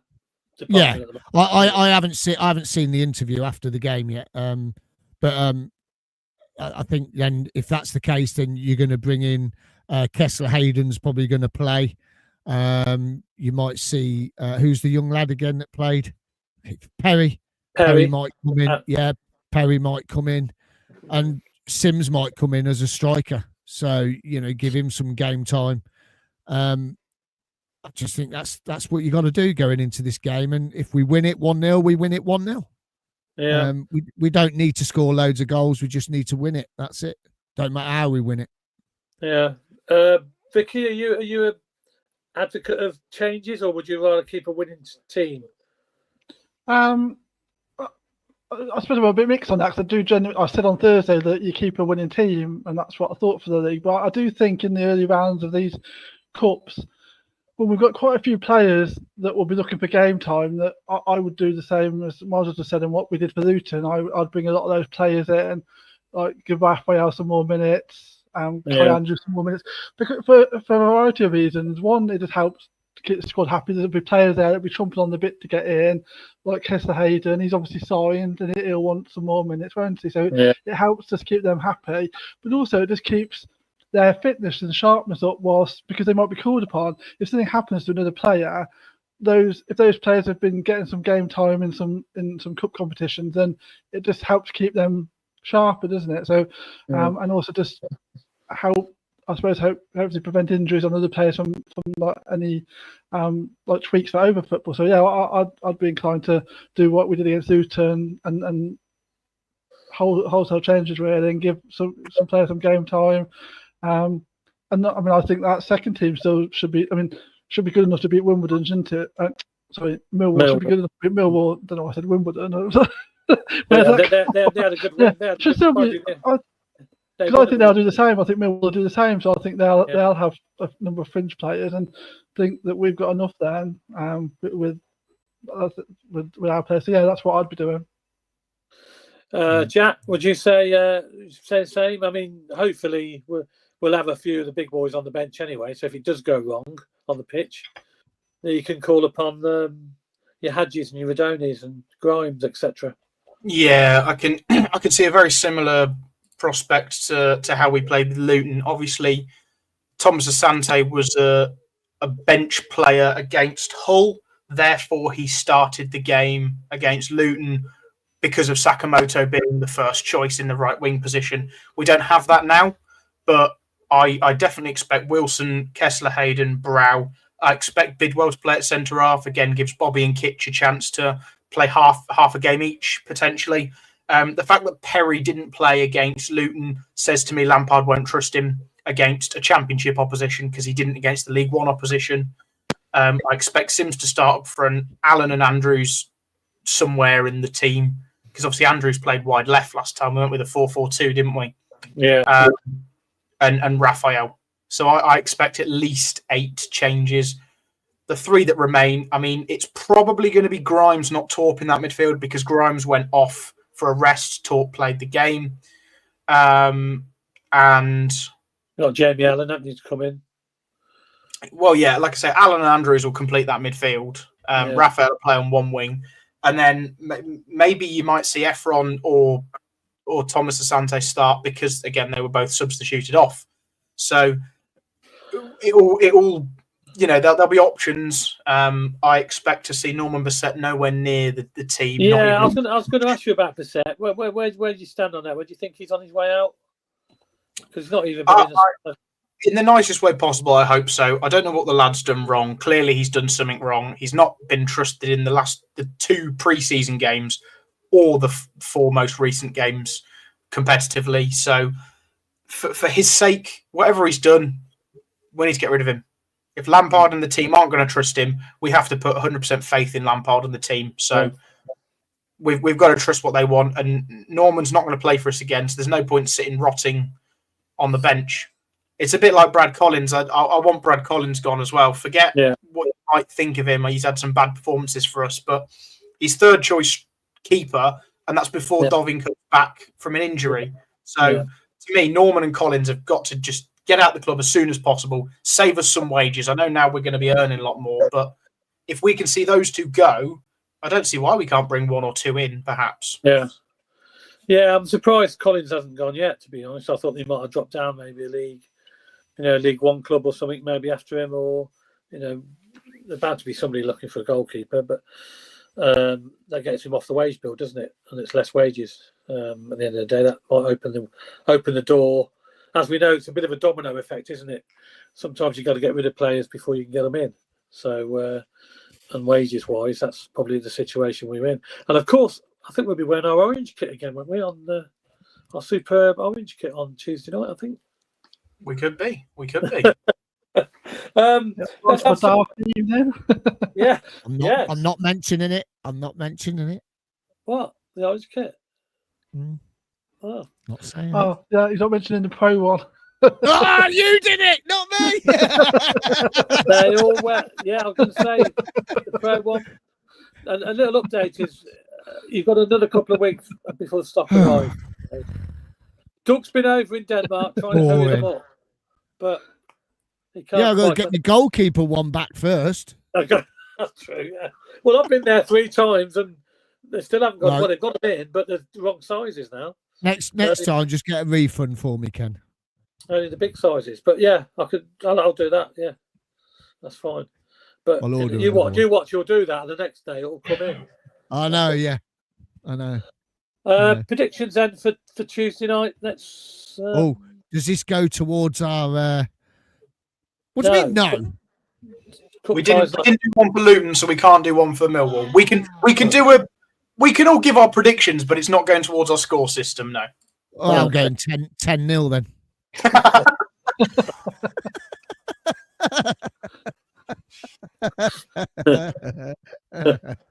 No, I'm only joking. No, I'm going 1-0. Are you going for a 1-0 win? Yeah, 1-0. Okay. Same as the Luton game. Vicky? Yeah. I think it'll be 3-2. Oh, 3-2, another high scoring game. Okay. 3-2 win, yeah? Yeah, 3-2 win. Okay. Jack?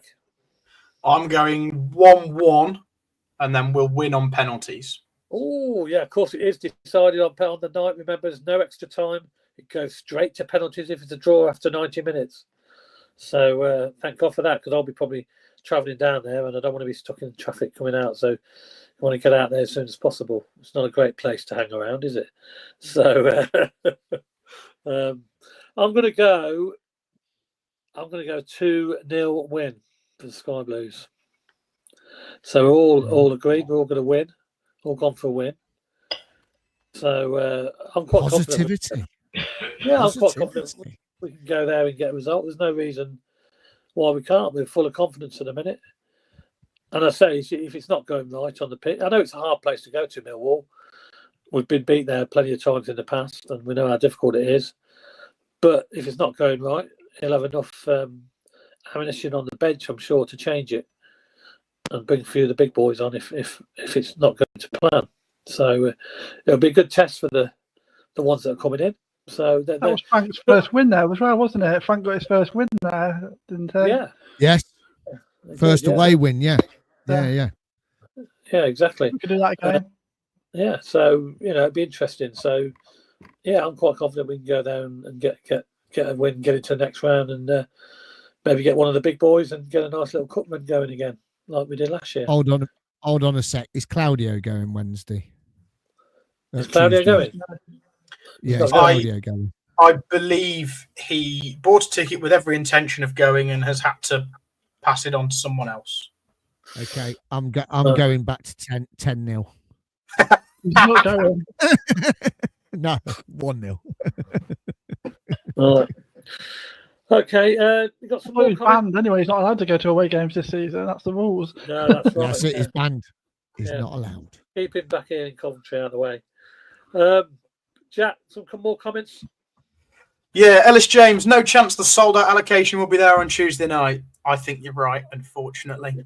Yeah, do you know what? I don't. I think there will be. I think people will go because it's half term. It's still summer holidays. It was a cheap game, and I think people will turn up.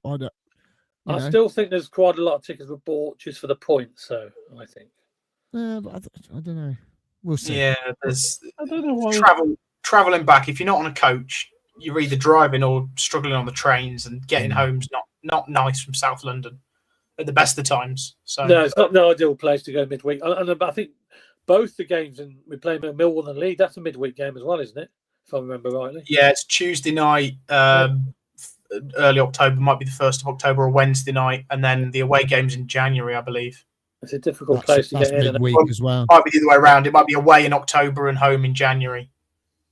Yeah, but it's always a difficult place to get in and out of traffic-wise as well. So it's not the best. Colin Bramfield, what do you think about people getting the Millwall away ticket and not going, just getting the points? Oh, don't hate the player, hate the game. Well, it's cheap enough, wasn't it? People took the gamble, haven't they? Really, it's a cheap ticket.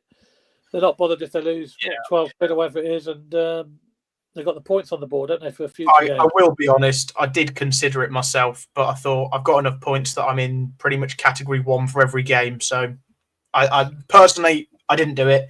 If I'd have only had 1,300, 1,400, I'd have seriously considered doing it. That's me. So yeah. I suppose that's the thing, actually, Jack, isn't it? Because I was thinking, why? Because I'm the same as you, really. Like, generally, I fall into the top bracket, so I didn't get one because I thought, what's the point? Give someone else a chance to get a ticket and the points. And but I guess actually that is the point. I hadn't considered the people that are maybe sort of mid-range, sort of 13 to 1,400. I guess maybe more of them have done that because they're trying to get into that next bracket up. And yeah, like you said. Wayne Ghost has just put this up. Points need allocated only when scanning through Simple. I spoke to Wayne about this at the Stag. They can't do it for an away game. You literally can't. You can't monitor it. You cannot monitor that. It's the other club's system. There's no way of you monitoring. And even if you did, what's not to say that I bought a ticket and I just give it to Ken? You're going Tuesday, aren't you? So what's to stop you just giving my ticket to Ken, just scanning it, pushing the turnstile through, and then scanning his own? There's ways around that as well. It's not a perfect system. No one thinks it's a perfect system, but it's probably as good as it's going to get, especially for a while. The thing is, you got to think about the way they've done it, where they knock points off each season, I think is fair, because other clubs don't knock points off. So you look at Sheffield United, Liverpool, teams like that, Man United and things like that. Points keep going up and up and up and up and up. And some fans have got 16,000 points or 30,000 points. Ours, I think, is quite a fair way, because if you every season, the season before, the season a few years before gets taken off, then, you know, at some point, if I don't go to a lot of away games that one season, then the following year I could be out the top tier of the points because I didn't go to as many games. So I think it's fair. I think the way they've done it is fair. And Jack, you put in the group the other day, it's always been this way: 10 points for a game, 10 points extra for a night game, and 10 points extra for a night game away from home. It's always been that way. And I think the way they've done it is fair. And, you know, at the end of the day, if I know next season I won't be in the top tier. I know I won't, because the season that they take off, I didn't do as many away games because of my health that year. So, you know, am I worried about it? No, I don't care, because I know that I'll get some points back and I'll be able to accumulate them again. So then the following season, I'll be all right again. I think, you know, at the end of the day, it's benefiting everybody, and everybody's going to get a chance.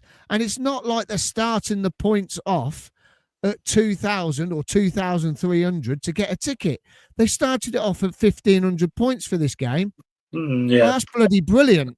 I mean, that's great, because, and I've said it before, if they're going to do this point system, tickets, you should start at, I know people don't agree with it, but you should start at the highest point to make sure those people can get a ticket. They've been fair. They started at 1,500 points. It's given loads of people time to be able to get a ticket. So there's people above them that might wanted a ticket that might not have been able to get a ticket. So it is fair. I think it's fair. And the other game, what Derby, I think, started at 1,400 points, didn't it? Something like that, yeah. 1,400 points. Yeah, so it was quite low. Yeah. It's fair. The rolling point system allows for people's lifestyle changes, doesn't it? Because you've got like young people coming through. So, because if you're saying like these clubs like Liverpool or whatever who just keep on building, that doesn't allow for anybody that's young to come in. And it also doesn't allow for people. You've got like people with kids who maybe can't go for a few years, people with jobs that have got funny shifts.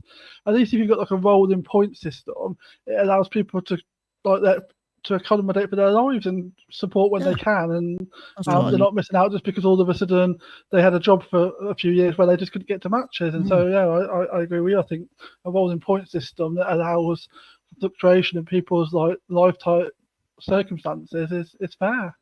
I think the only other thing they could do is to how someone's just put in here. Can you explain why you think 3,000 away fans should be the same each week? When we have 24,000 season ticket holders, everyone should have a chance, not the chosen few. But the only way the club can see a way around this, and I don't know if anyone agrees with me on this, and I think you've said it before, Ken, I think Swansea do this, that when you go and buy something from the club shop, you get points. Yeah. So you go and buy a home shirt, you get 10 points. You go and buy an away shirt, you get 10 points. You buy a training top, you get 10 points. If you buy a pack of cards, you get 1 point. If you buy a tea coaster, you get 1 point. But if you buy something over 40 quid, you get 5 points. Over 60 quid, you get 10 points. Something like that can help people that haven't got the points already. Maybe that's another way of doing it. But yeah, it also encourages you putting money to go and buy stuff in the club shop. You're not buying fake gear because you can't get points for that. You can get points for the original gear. That's right, and it only ever really becomes an issue for like the key games anyway. Like, so I mean, it's unfortunate that like the first away game was local, so that was popular. Everyone going to Derby, and Oxford's got a really small capacity, so that's two really like high profile games so it has been difficult for people to get tickets. But every season we have games that go down to general sale, don't sell out, and so it's not as if people haven't got opportunities in certain games. It's just that unfortunately at the start of the season, Derby being local and the first away game of the season, and Oxford being a small allocation has just made it difficult for those two games, hasn't it? But in a few weeks, we'll be playing somebody away, and it'll probably go to general sale and gives everyone a chance to get a ticket. It's only so many games a season where this really becomes an issue, and unfortunately, then it becomes an issue and everyone talks about it. But generally, it works fairly. It allows the people who have been there through thick and thin to get the tickets, and then everyone else gets a chance below that. Yeah, and also, when you look at Blackburn, we can have 7,500 at Blackburn. Yeah. So these people, people that are saying it on social media, about points and stuff like that, are they going to go to Blackburn? Well, you've got a chance because there's 7,500 season tickets. 7,500 seats available at Blackburn. So it's up to Blackburn if they give us the full allocation of 7,500. Blackburn might only say you can have the bottom tier, which is 4,500, say. So, Wrexham, I think is it 3,000 at Wrexham, isn't it, for the away end? I think. So that ain't going to be too bad. Plus, it's a Friday night. But Birmingham, you're going to have 4,000 nearly at Birmingham, aren't you? If I'm not mistaken. So these people are going to have a chance to go. It's just the way it's worked with points knocking off. As I say, I won't be in the top tier next season because I'm losing all my points. So I'm going to be way down. But am I worried? No, I'm not worried because I've been to a lot of games. If I miss one, I miss one. You know what I mean? It's and plus my health. So it's at the end of the day, I think the way the club are doing it, I think is fair at the moment. I really do. And the only gripe I have is that they don't start it. I know what Jack says and other people have said, but there might not be 3,000 at 2,000 points or 1,800 points. But in my eyes, I think they should start it at the highest and work their way down. And I'm not being funny. They did do it fair because they did it every hour. It was 1 o'clock for 1,500. 2 o'clock was 1,400. 3 o'clock was 1,300. So no wonder it sold out so quick. So how many do we know bought it at 1,500 points? We don't know, do we? So the only thing they could do probably, which I have sort of spoken to people on Facebook about in the past, and just sort of just allow for people who may, because I suppose that actually the one type of person who it's probably difficult for and it's never going to get resolved by the system, and so is to a degree unfair, are people who live a long way away, who can maybe only get, so today someone like Ian who lives in France, he might want to do an away game, but he's never going to get enough points because he lives in France, so he can't go week in, week out, because you just can't fly over for every game.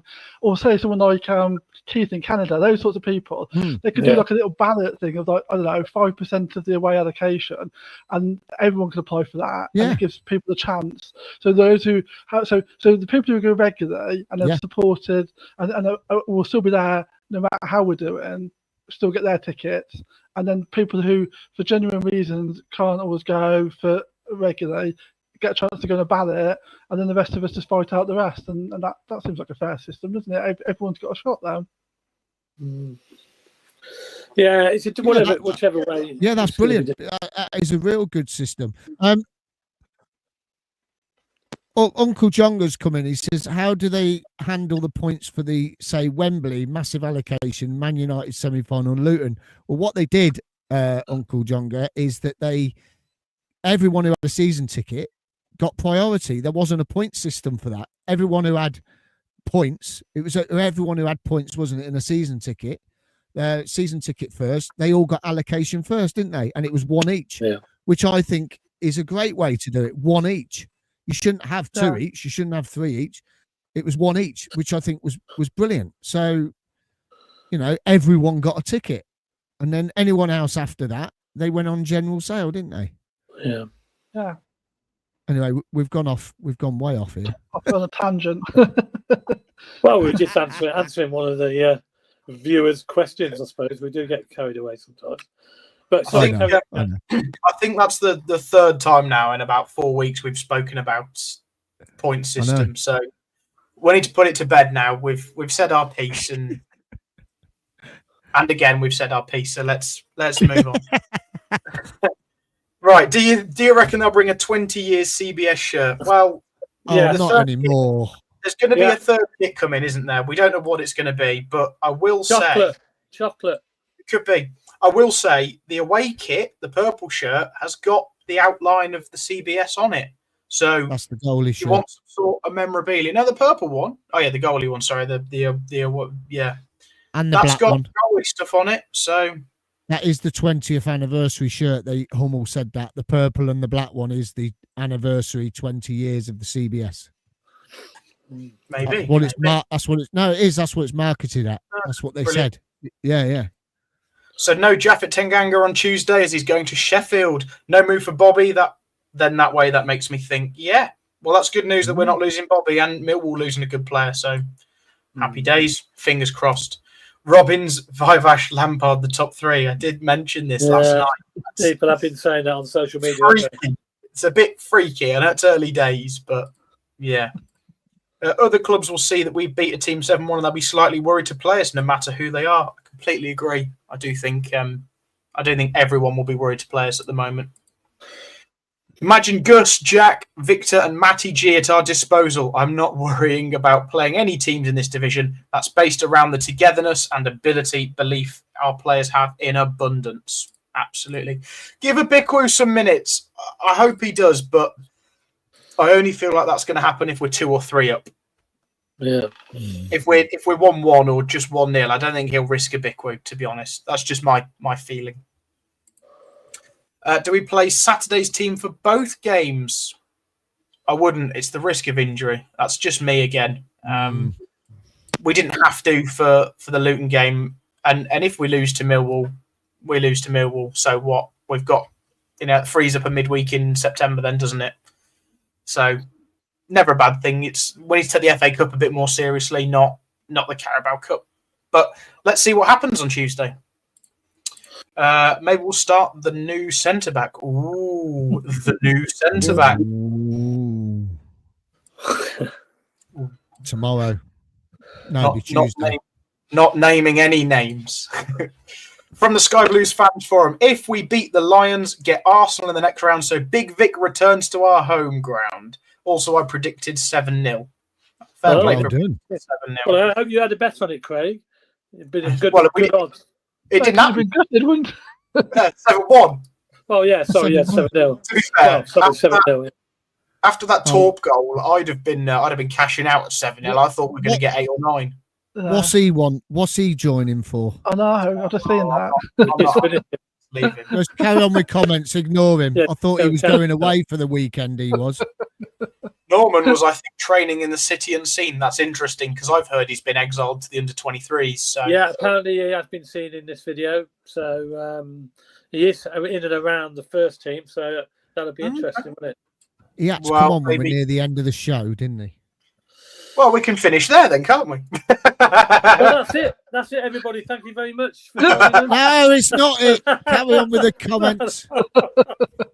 I don't understand why we don't play the strongest team as it brings money into the club if we progress. Well, yeah, absolutely. But we've got to think we'd rather prioritise the league. We don't want injuries. That's on Frank's head, isn't it? So I don't understand why someone said they're going away for the weekend is now in his bedroom waiting to come into the show. To be fair, if I was told I was spending the bank holiday weekend with a mother-in-law, I'd go, no, thanks.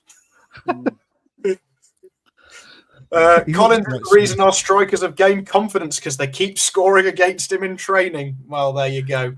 Barnsley have said no returns for Collins and no one brain dead enough to take Collins at first choice. I think you're all right. I think you, no one disagrees with that. It should have been more tickets on Tuesday, supposed to be 15% in the ground. That's only for FA Cup, Alison. That's not the same for the Carabao Cup. Mark Rainbow says the only thing the club could do is hold back, say, 10% and offer them to a lower point threshold. Well, maybe, but we've said no more talking about tickets and points anymore. That's it. We're done.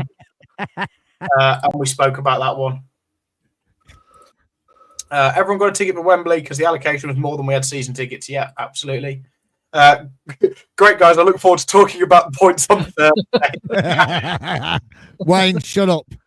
Stay in Great Yarmouth. City at 8-1 for the title and moving in. Oh, the odds are shortening. The odds are I short. heard Brentford are keeping an eye on Bobby Thomas in case Nathan Collins leaves. Lee Beckett said the same thing. Well, Doug did say if we have to sell someone to improve the squad, that will happen because that's what we did with the assets we've had before. Evening, Jonah. Cov are massive. We are indeed. Right, we're up with the comments. So should we get him in? Right, 5 minutes. Hold on. Let's just move on to David Speedie. Do a couple of the other bit. Keep him waiting. David Speedie tonight. Don't forget, we're hosting this. We're hosting at the Walsgrave Social Club. It's only £10 a ticket. There'll be plenty to talk about with David Speedie. It'll be a great night. 26th September at the Walsgrave Workingmen's Club. Go on their website and get tickets. You can book. There'll be a signing night, quiz, and all sorts of things going on. So make sure you get your ticket for that, David Speedie. Also, now the coach travel is booked, unfortunately, for Millwall, but any other away game, Oxford, etc. You can get your coach travel from Big Travel, ccfctravel.co.uk. It is booked, however, for Tuesday. It's no more room on for Tuesday at Millwall, unfortunately. And then also the home game parking for the home games. You can go to bigparking.co.uk for your home parking. Anything else, Miles? Yeah, there. We've got 330 likes now. Well done. Come on, let's make it 200. You got four minutes. Right, Claudio? No, Claudio, you got 4 minutes. You got 4 minutes, mate. Okay. What? I can't just briefly Where do have you that. been and how come you're still at home? You're talking into my 4 minutes.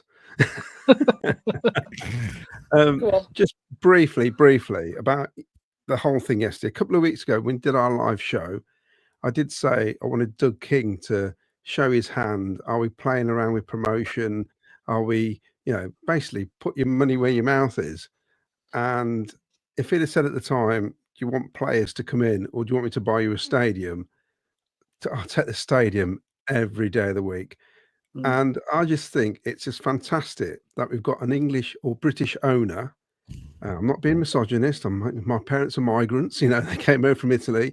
Nothing to do with that. But I see so many wacky foreigners taking over football clubs in recent years. It's great to have somebody trying to do it properly, trying to do it sustainably. And now we're in a position with the ground. You've probably covered it. We could double and treble our earnings with that stadium, with everything around it. And not only that, we all want promotion. But the last 2 weekends, did we really care what division we were playing in? I saw 2 wonderful games of football the last couple of weeks. I wouldn't change that for the Premier League any day of the week. If that's the sort of stuff we're going to get served up this season, I'll take it. And yesterday, we're 30 seconds away from a complete performance, and that's it, basically. I've been so emotional this week. It's ridiculous, this weekend. And to see so many Sky Blue fans just so happy, so positive. And I don't know if you've shown the footage of me going.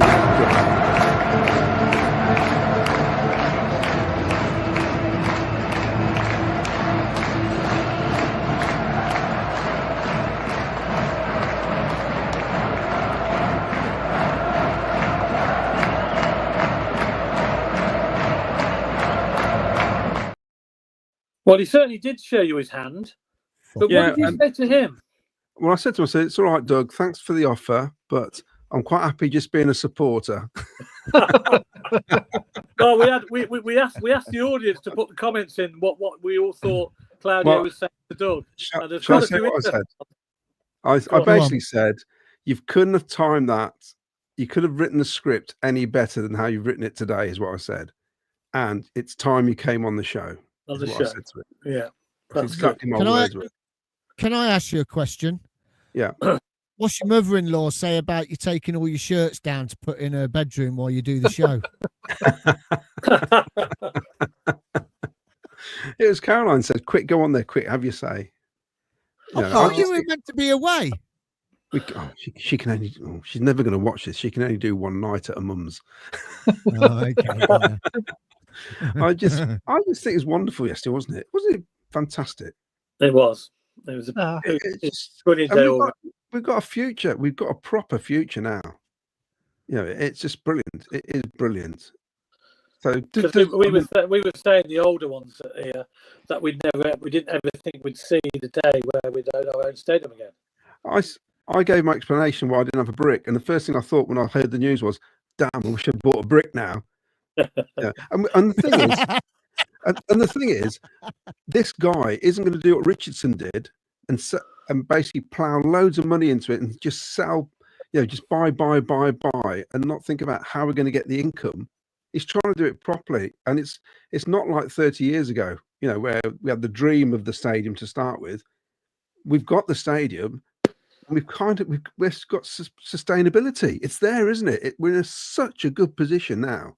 It's really positive, really positive. So did Doug say yes to come on the show?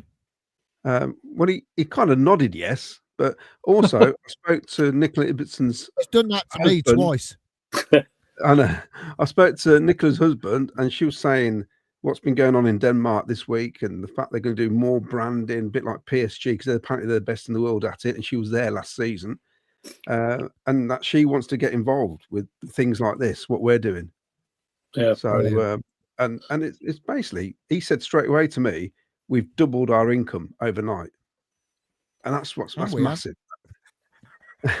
That's massive. So, well, it is because we're not being dictated to by somebody else about what goes on in the stadium. We make the decisions now. I mean, I know Jack probably mentioned it. We're in the VPs yesterday, but all that food, that's ours now. We're not paying a third party to dish it up. You're saving money there. It's little things like you probably said it, every pie, every pint, every bag of crisps, every chocolate bar. We're not the security around the ground. It's ours now. We deal with it. You're not having to pay out twice, basically. Good. Does that mean one of the stewards isn't going to stand in the stairwell going down to the concourse, and so people can't get past them, and yet there are stairs and you're not meant to stand on them? Yeah. Are we going to get decent ones? I just think it's marvellous. Such a great day yesterday. And I've got to say, that's the best I think it was the best 45 minutes I've ever seen by a Coventry City team. Not because it's just recent, but I can't imagine too many better 45 minutes than that. And Asante and Regis, Asante and Haji Wright, there's a Freudian slip. Asante and Haji Wright turned into Speedie and Cyril Regis yesterday in that first half. Brilliant. Yeah, Haji was sensational yesterday. That's his best game he's had for a long time. 2 finishes, and there was a bit of criticism for Asante. Why didn't he take the ball on? But he held it, slipped it through. We scored a goal. They did everything we've been asking for, didn't they? Yeah. Just got to keep it going. They rose to the occasion, didn't they? Yeah. It's like Vicky said. It's like Vicky said. Haji must have watched the show on Thursday night. Oh, it was brilliant. It was brilliant to see. Who's put a thumbs down? Someone's just put a thumbs down, cheeky buggers. Probably because I've come on. Yeah, that's it. But it was marvellous. And I mean, I can't imagine anybody not feeling great about yesterday, just before we even kicked the ball. I just find it amazing. Absolutely amazing. Just smiling in faces everywhere, wasn't there? You walked up to the ground and everyone's just beaming. That's the impact it had.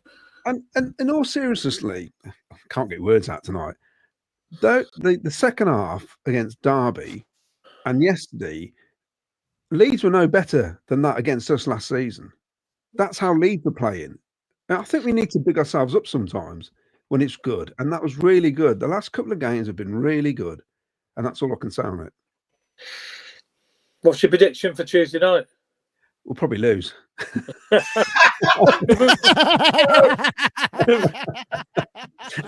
had such a good night.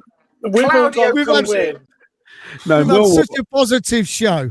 No, I do actually think we'll win, because I think Millwall need to get the house in order, don't they, as well? They've had a good win. They'll want to rest people. I think it's going to be 2 reserves teams against each other. I'd like to think our reserves are better than their reserves. So I'll take a win. I don't know how, but I think we'll win. And yeah. We're going to be hard to beat this season now, I think. Well, let's hope so. You never know. We might see those 2 new players coming in. One will be nice, but I think Hughes was out because of concussion, wasn't he? So I don't know. We were putting 2 and 2 together, weren't we, Jack, on Saturday?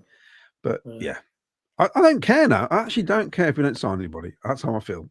We got the ground. Well, I think that's what a lot of people feel as well now. So that the mindset's shifted. They've got the ground, and that's the most important thing. You know, we've already made 12 million on just one season. You know, we're up from 12 million up to 25 million in what we can take in just with the stadium alone. Really? Is that what it is? That's what I asked. I asked earlier if anyone knew what sort of income we're going to get now through this, because that can only go that way. It can only go that way. It can only go up, can't it, with the amount of people that are coming? I mean, obviously, we don't know the fine details about how much he actually paid, but we're looking around 30 million mark, I presume. I think it's about 25. Yeah. Yeah.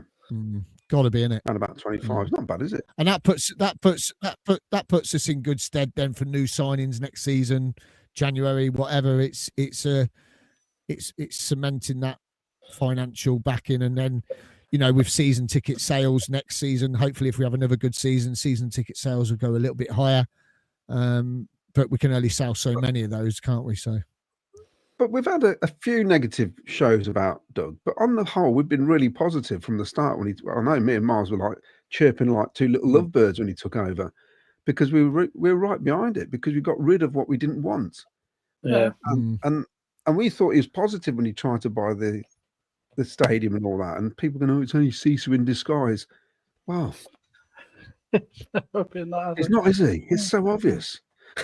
Yeah. Never was. The thing is, a lot of the things we've spoken about is just what we might do differently, but I don't think there's ever been any hate for him, has there? It's just been about maybe we'd bring this player in, this is what we'd like to see him do, and that's just constructive, isn't it? Having a chat about opinions, but no one can doubt the fact that he's took the club forward. He's come in and he's moved us forward, and now with the ground just giving us that stability that none of us could have imagined. Like on Friday evening, I was not imagining this is what we'd be talking about on Sunday evening.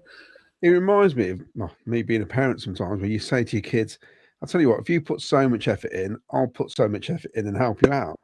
And I feel like that's what Doug's done here. He's gone, "Look, I can't do this on my own. You lot out there, if you're fans, you've got to help build the club up." Yeah. And I think what a response. He's bought the stadium. This is ridiculous. Yeah. It's incredible. It's incredible. It's just a great time now to be a City fan. This is the icing on the cake. I don't care about promotion this season. The stadium is massive. Absolutely massive. Claudia, I was just saying at the beginning of the show that you came round Friday and we were sat on the sofa going, "Oh, it's going to be disappointed if we don't get a couple more players through the door." And then lo and behold, Saturday morning, he announces his stadium. I mean, you know, like you've just said, I did ask the panel, I said, you know, how would you feel if no one else come in? I asked a few people around the ground yesterday at Dillon's and also at the Shepherd, and everyone said, "I'd take this over signings all day long for the rest of the season or up until January." Is that how you're feeling? Oh, yes. It's to the point. I think this is the best thing he could have done. It is. It so is. To the point where I've got a message from my Sunderland mates up there saying they've got him meltdown on the forum up there. He says, "Because we can't call us tin pot tramps who haven't got a home anymore." Well, we said that just support the fans that keep saying we're gypsies and we keep moving everywhere. Exactly. It's wound them up big time, which I find it's hilarious to me. I find it absolutely hilarious, and we're having a joke about it. But it's just great, isn't it? It's our home. We can bin the "Take Me Home, Highfield Road" and all that now. Yeah, that's what Jack said. And my campaign is, "Doug, can we have some more bricks in the stadium?" Someone said earlier on, do a Mark Robbins wall now, and whoever wants a brick, put the brick in the Mark Robbins wall. Yeah, you could do. You could have a Phil Regis wall. I think they should. You know, I put it in one of my posts on Facebook. You know, that I think people would buy one. Yeah, they would. Yeah, because they know it's ours. I think, you know what I was reluctant about in the first place, and I think it was justified for 20 years, basically. Yeah. But you know, this is complete. Took us by surprise. Who doesn't like a surprise? Yeah, but do you know what? Do you know what though? If you have a brick now, it's not one of the originals, though, is it? All right. Look, if it's going to make a bit of money for the club, I'm sure Doug will be listening. Hold on a minute. Ronnie Wood isn't one of the original Stones, but he's been with them 50 years, so he feels that he still gets called the new boy, doesn't he? But, you know what I mean? I don't care. If it helps the club, I'll do it. And it's a money maker, so I'm sure the club will make a bit of money out of it. So, Doug's in for that, isn't he? Do you know what? I'd buy a new brick because I didn't get one for Will because Will weren't born. Yeah, he was just born, and I think there's quite a few people out there. I'd buy another one. I'd buy another one for Will. There's quite a few people out there that missed out. I'd probably get one. Oh, yeah. Paul Cuthford says I didn't get one for the same reason. Yeah, yeah, and it's just brilliant. I'm lost for words. I just love it. Absolutely love it. And the performance, obviously, the performance of the team just rounded it off, didn't it? It was a fantastic. It was brilliant. Me and Jack were just laughing at one stage because we didn't know what was going on. It's the most exercise I've ever done. All that standing up and down. And the good thing is, lost a few pounds then. Yeah. Well, the good thing is that, I mean, I've been in the posh seats quite a bit the last couple of seasons. You haven't, have you? It's full of people who love the football club. These people go every week. They spend a lot of money. That's coming all to us now. You know what I mean? It's brilliant, and that's what's positive. It's everything's coming to us.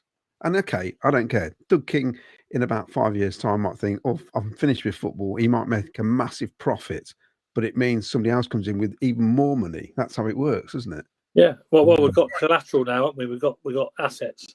Exactly. What he's done is, and keeping them separate is a fantastic thing to do as well, because you're not risking the football club and the stadium as one. You know what I mean?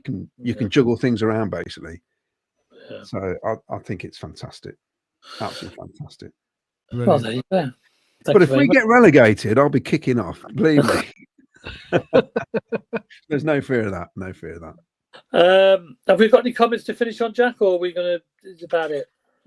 Yeah. If you were Bobby Thomas playing in our team, why would you think about leaving? Cash. Yeah, that's what. Money. Agents talk. I think that video of Claudio talking to Doug King was about Claudio's points. I want to get points for the David Speedie night. only if you scan your ticket when you come in. That's it. I'm wondering, has someone put Jack in charge? No? No.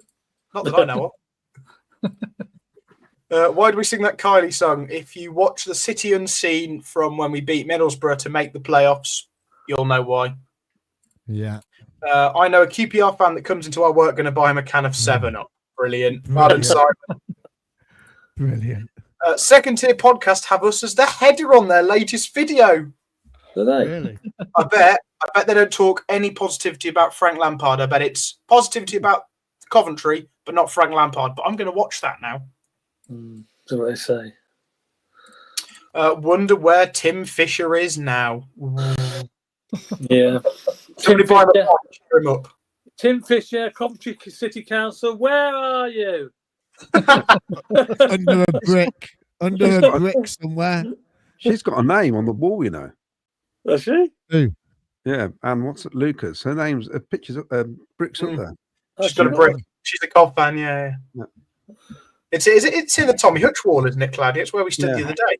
Yeah. And Lucas, that's how she used to talk, isn't it? And Lucas, I'm a council. So would you with 40 fags a day? Start a campaign for a new brick wall, and Sky Blue Fans TV can take the credit. Yeah. There you go. Yeah. So we know Doug watches. His wife showed him a video of the channel yesterday of Ken interviewing someone outside the ground. Oh, okay. I buy a brick from my dad. He was a Sky Blue through and through for 70 plus years, and he always dreamt of us buying the CBS. He died last year, but he'd be so incredibly happy right now. That's a great idea. I'll just have mine, Cardlino family, because there'll be generations of us supporting the city. So yeah, simple as that. £200 years ago will be £1,000 now for a brick. Well, we know, Claudia. It wasn't 200 quid. How much was it? It was about 120, wasn't it? Was it? No. 120? No. How much? No, there was two. There was there was the gold one or black one. So the gold one was, I think, was 89 quid, and the black one was, I think, was 55 quid. Really? How tight was I back then? I think it was like that's all it was. Because I bought. I bought two, one for me and Cheryl, and one for Jason. Is that all they were? Yeah, I must have been really angry. I must have been really angry. I think it was about 89 quid. Yeah. I mean, 20 years ago, it cost me that much to go and see you too. I've got the certificate. I got the certificate in the frame in the loft somewhere. I must have been really upset. Well, stand by. There'll be a new brick wall announced soon. Two brick walls. Mark Robbins and Cyril Regis. Yeah. Haven't seen Claudia this emotional since the porn block online.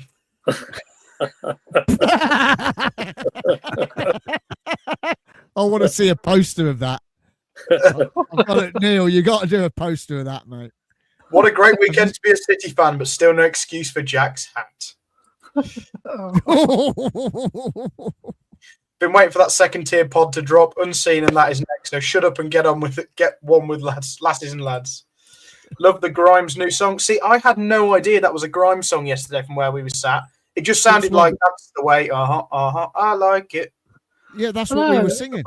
They're singing Matty Grimes. I like it. Oh, I thought they were singing that's the way. I like it. You were there, Miles. You shouldn't. You couldn't understand it. To be fair, seriously. my dad sitting in row DD in block 14 still thought it was That's the Way, not Matty Grimes. it was honest. That's how we thought. Me and Paul Cutterford were going. We were just cracking up laughing. And I was turned to him. I went, "We have the best fans ever. We really do. Coming up with these songs, just brilliant." That's a great picture, Mark. There you go. Great profile picture. Black was 25, gold was 50, even though black stands out more. I'd recommend a black one, to be fair, because the gold one's a little bit the gold writing came off a lot, didn't it? It wasn't very good, the gold. Hold on a minute. Mark Harrington, that's a great picture. It's a great picture. Put it back. Look at that. I'm going to go up there, the black mark, and just do my own brick. Let's start a wall on the side. Oh no! Everyone's going to go. Claudio, everyone's going to go and do that now. Can we get them cleaned up? Can we get them cleaned up? They might do. They might do now. Another brick in the wall. Brilliant. Salop CCFC says 139 likes. Come on, let's make it 150. Like and subscribe, please. Come on, get them thumbs 11 more. 11 more. Come on. That's it for the comments this evening. Brilliant. Right. Okay. Anything else, Miles? No, is that about it? Nothing else to discuss? Oh yes. Just quickly. I've got to get the names up. Hold on a sec, because I forgot the names. Hold on. Oh, I know what you're going to say. Is you about the animals in the field? So we got. Don't spoil it. Oh, go on. We got two new fans. Meet. This is Bailey. That's Bailey. Yeah, that's Bailey. And this one is Angus. There I like you go. them scarves. I like them. I know they're nice. They got them in the director's seats yesterday. We didn't get one. No. I like that scarf. I like that one. Shut up, Claudia. Nice. You're sacked. That is Bailey and Angus, our new Coventry City fans that live near Wales. They are Paul and Julia Hughes's sheep, and it's Bailey and Angus. That's Bailey and that's Angus. So welcome to the Sky Blue Army, guys. Welcome.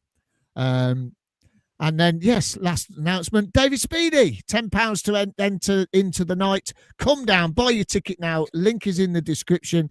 Also on the Walsgrave Workingmen's Facebook page, and also on one of our posts somewhere around and about. I'll put it up again tomorrow at some point. And you can get your tickets now, £10. Book signing on the night. So bring your books along here, have a picture and sign your book for you. And also a quiz night. And it's hosted by ourselves, Sky Blue Fans TV. And another big shout out to Neil Jakes. I've got to put this up here. It's brilliant. Doug King, I've only gone and brought it. I mean, you've got to finish on that, really, ain't you? Wow. Yeah. What a momentous Saturday it was. A Saturday we all remember, I'm sure, by the first breaking news, which broke to me by Miles, that the ground had been bought, which I could not quite believe. I'm sure we're all the same. And that put us all a big spring in our step going up to the ground, and we finished the day with a 7-1 victory over QPR. what a fantastic day that was. I'm sure that will live in the memories of a lot of people. And it will for me. We're back in action, of course, on Tuesday night. Millwall, away trip to Millwall in the Carabao Cup. What sort of side he'll put out, we're not sure, but I'm sure we'll have a good enough side to beat them on the day. And our next live show, Miles, is Thursday. What we got Thursday? Are we not doing after match Tuesday? We could do. Are we doing an after match Tuesday? Have we got time to squeeze one in Tuesday night? Sure, Okay. I'll be at home. Vicky, Claudio, you available? Or are you away, Vicky? No, she's at home, away. man. All right, well, yeah, we can do one Tuesday night after match reaction. Tune in. We'll squeeze one in. I won't be watching the game. I'm doing a quiz. Oh, so okay. I'm working. But Thursday night, yes, we'll be joined by our Oxford fan, who I'm sure is going to be quaking in his boots, isn't he, Claudio? If I can get hold of him. You'll get hold of him. Spot the Ball will be back as well, and we'll be looking forward to the Oxford game, so it's going to be brilliant. And you never know, is there a new signing coming through the door? Well, the transfer deadline day is ticking. The clock is ticking, and I'm sure there's a lot going on behind the scenes. Could there be another bolt from the blue like we had on Saturday morning? You just never know, do you? What's going on behind the scenes? Of course, Saturday's trip to Oxford will be interesting as well. But yeah, that's it. Momentous day for the Sky Blues. We all had a fantastic weekend, and let's long may it continue into the future. Now we've got our own home. Very good night to you all, and play up Sky Blues. Sky Blues. Play up Sky Blues. Good night.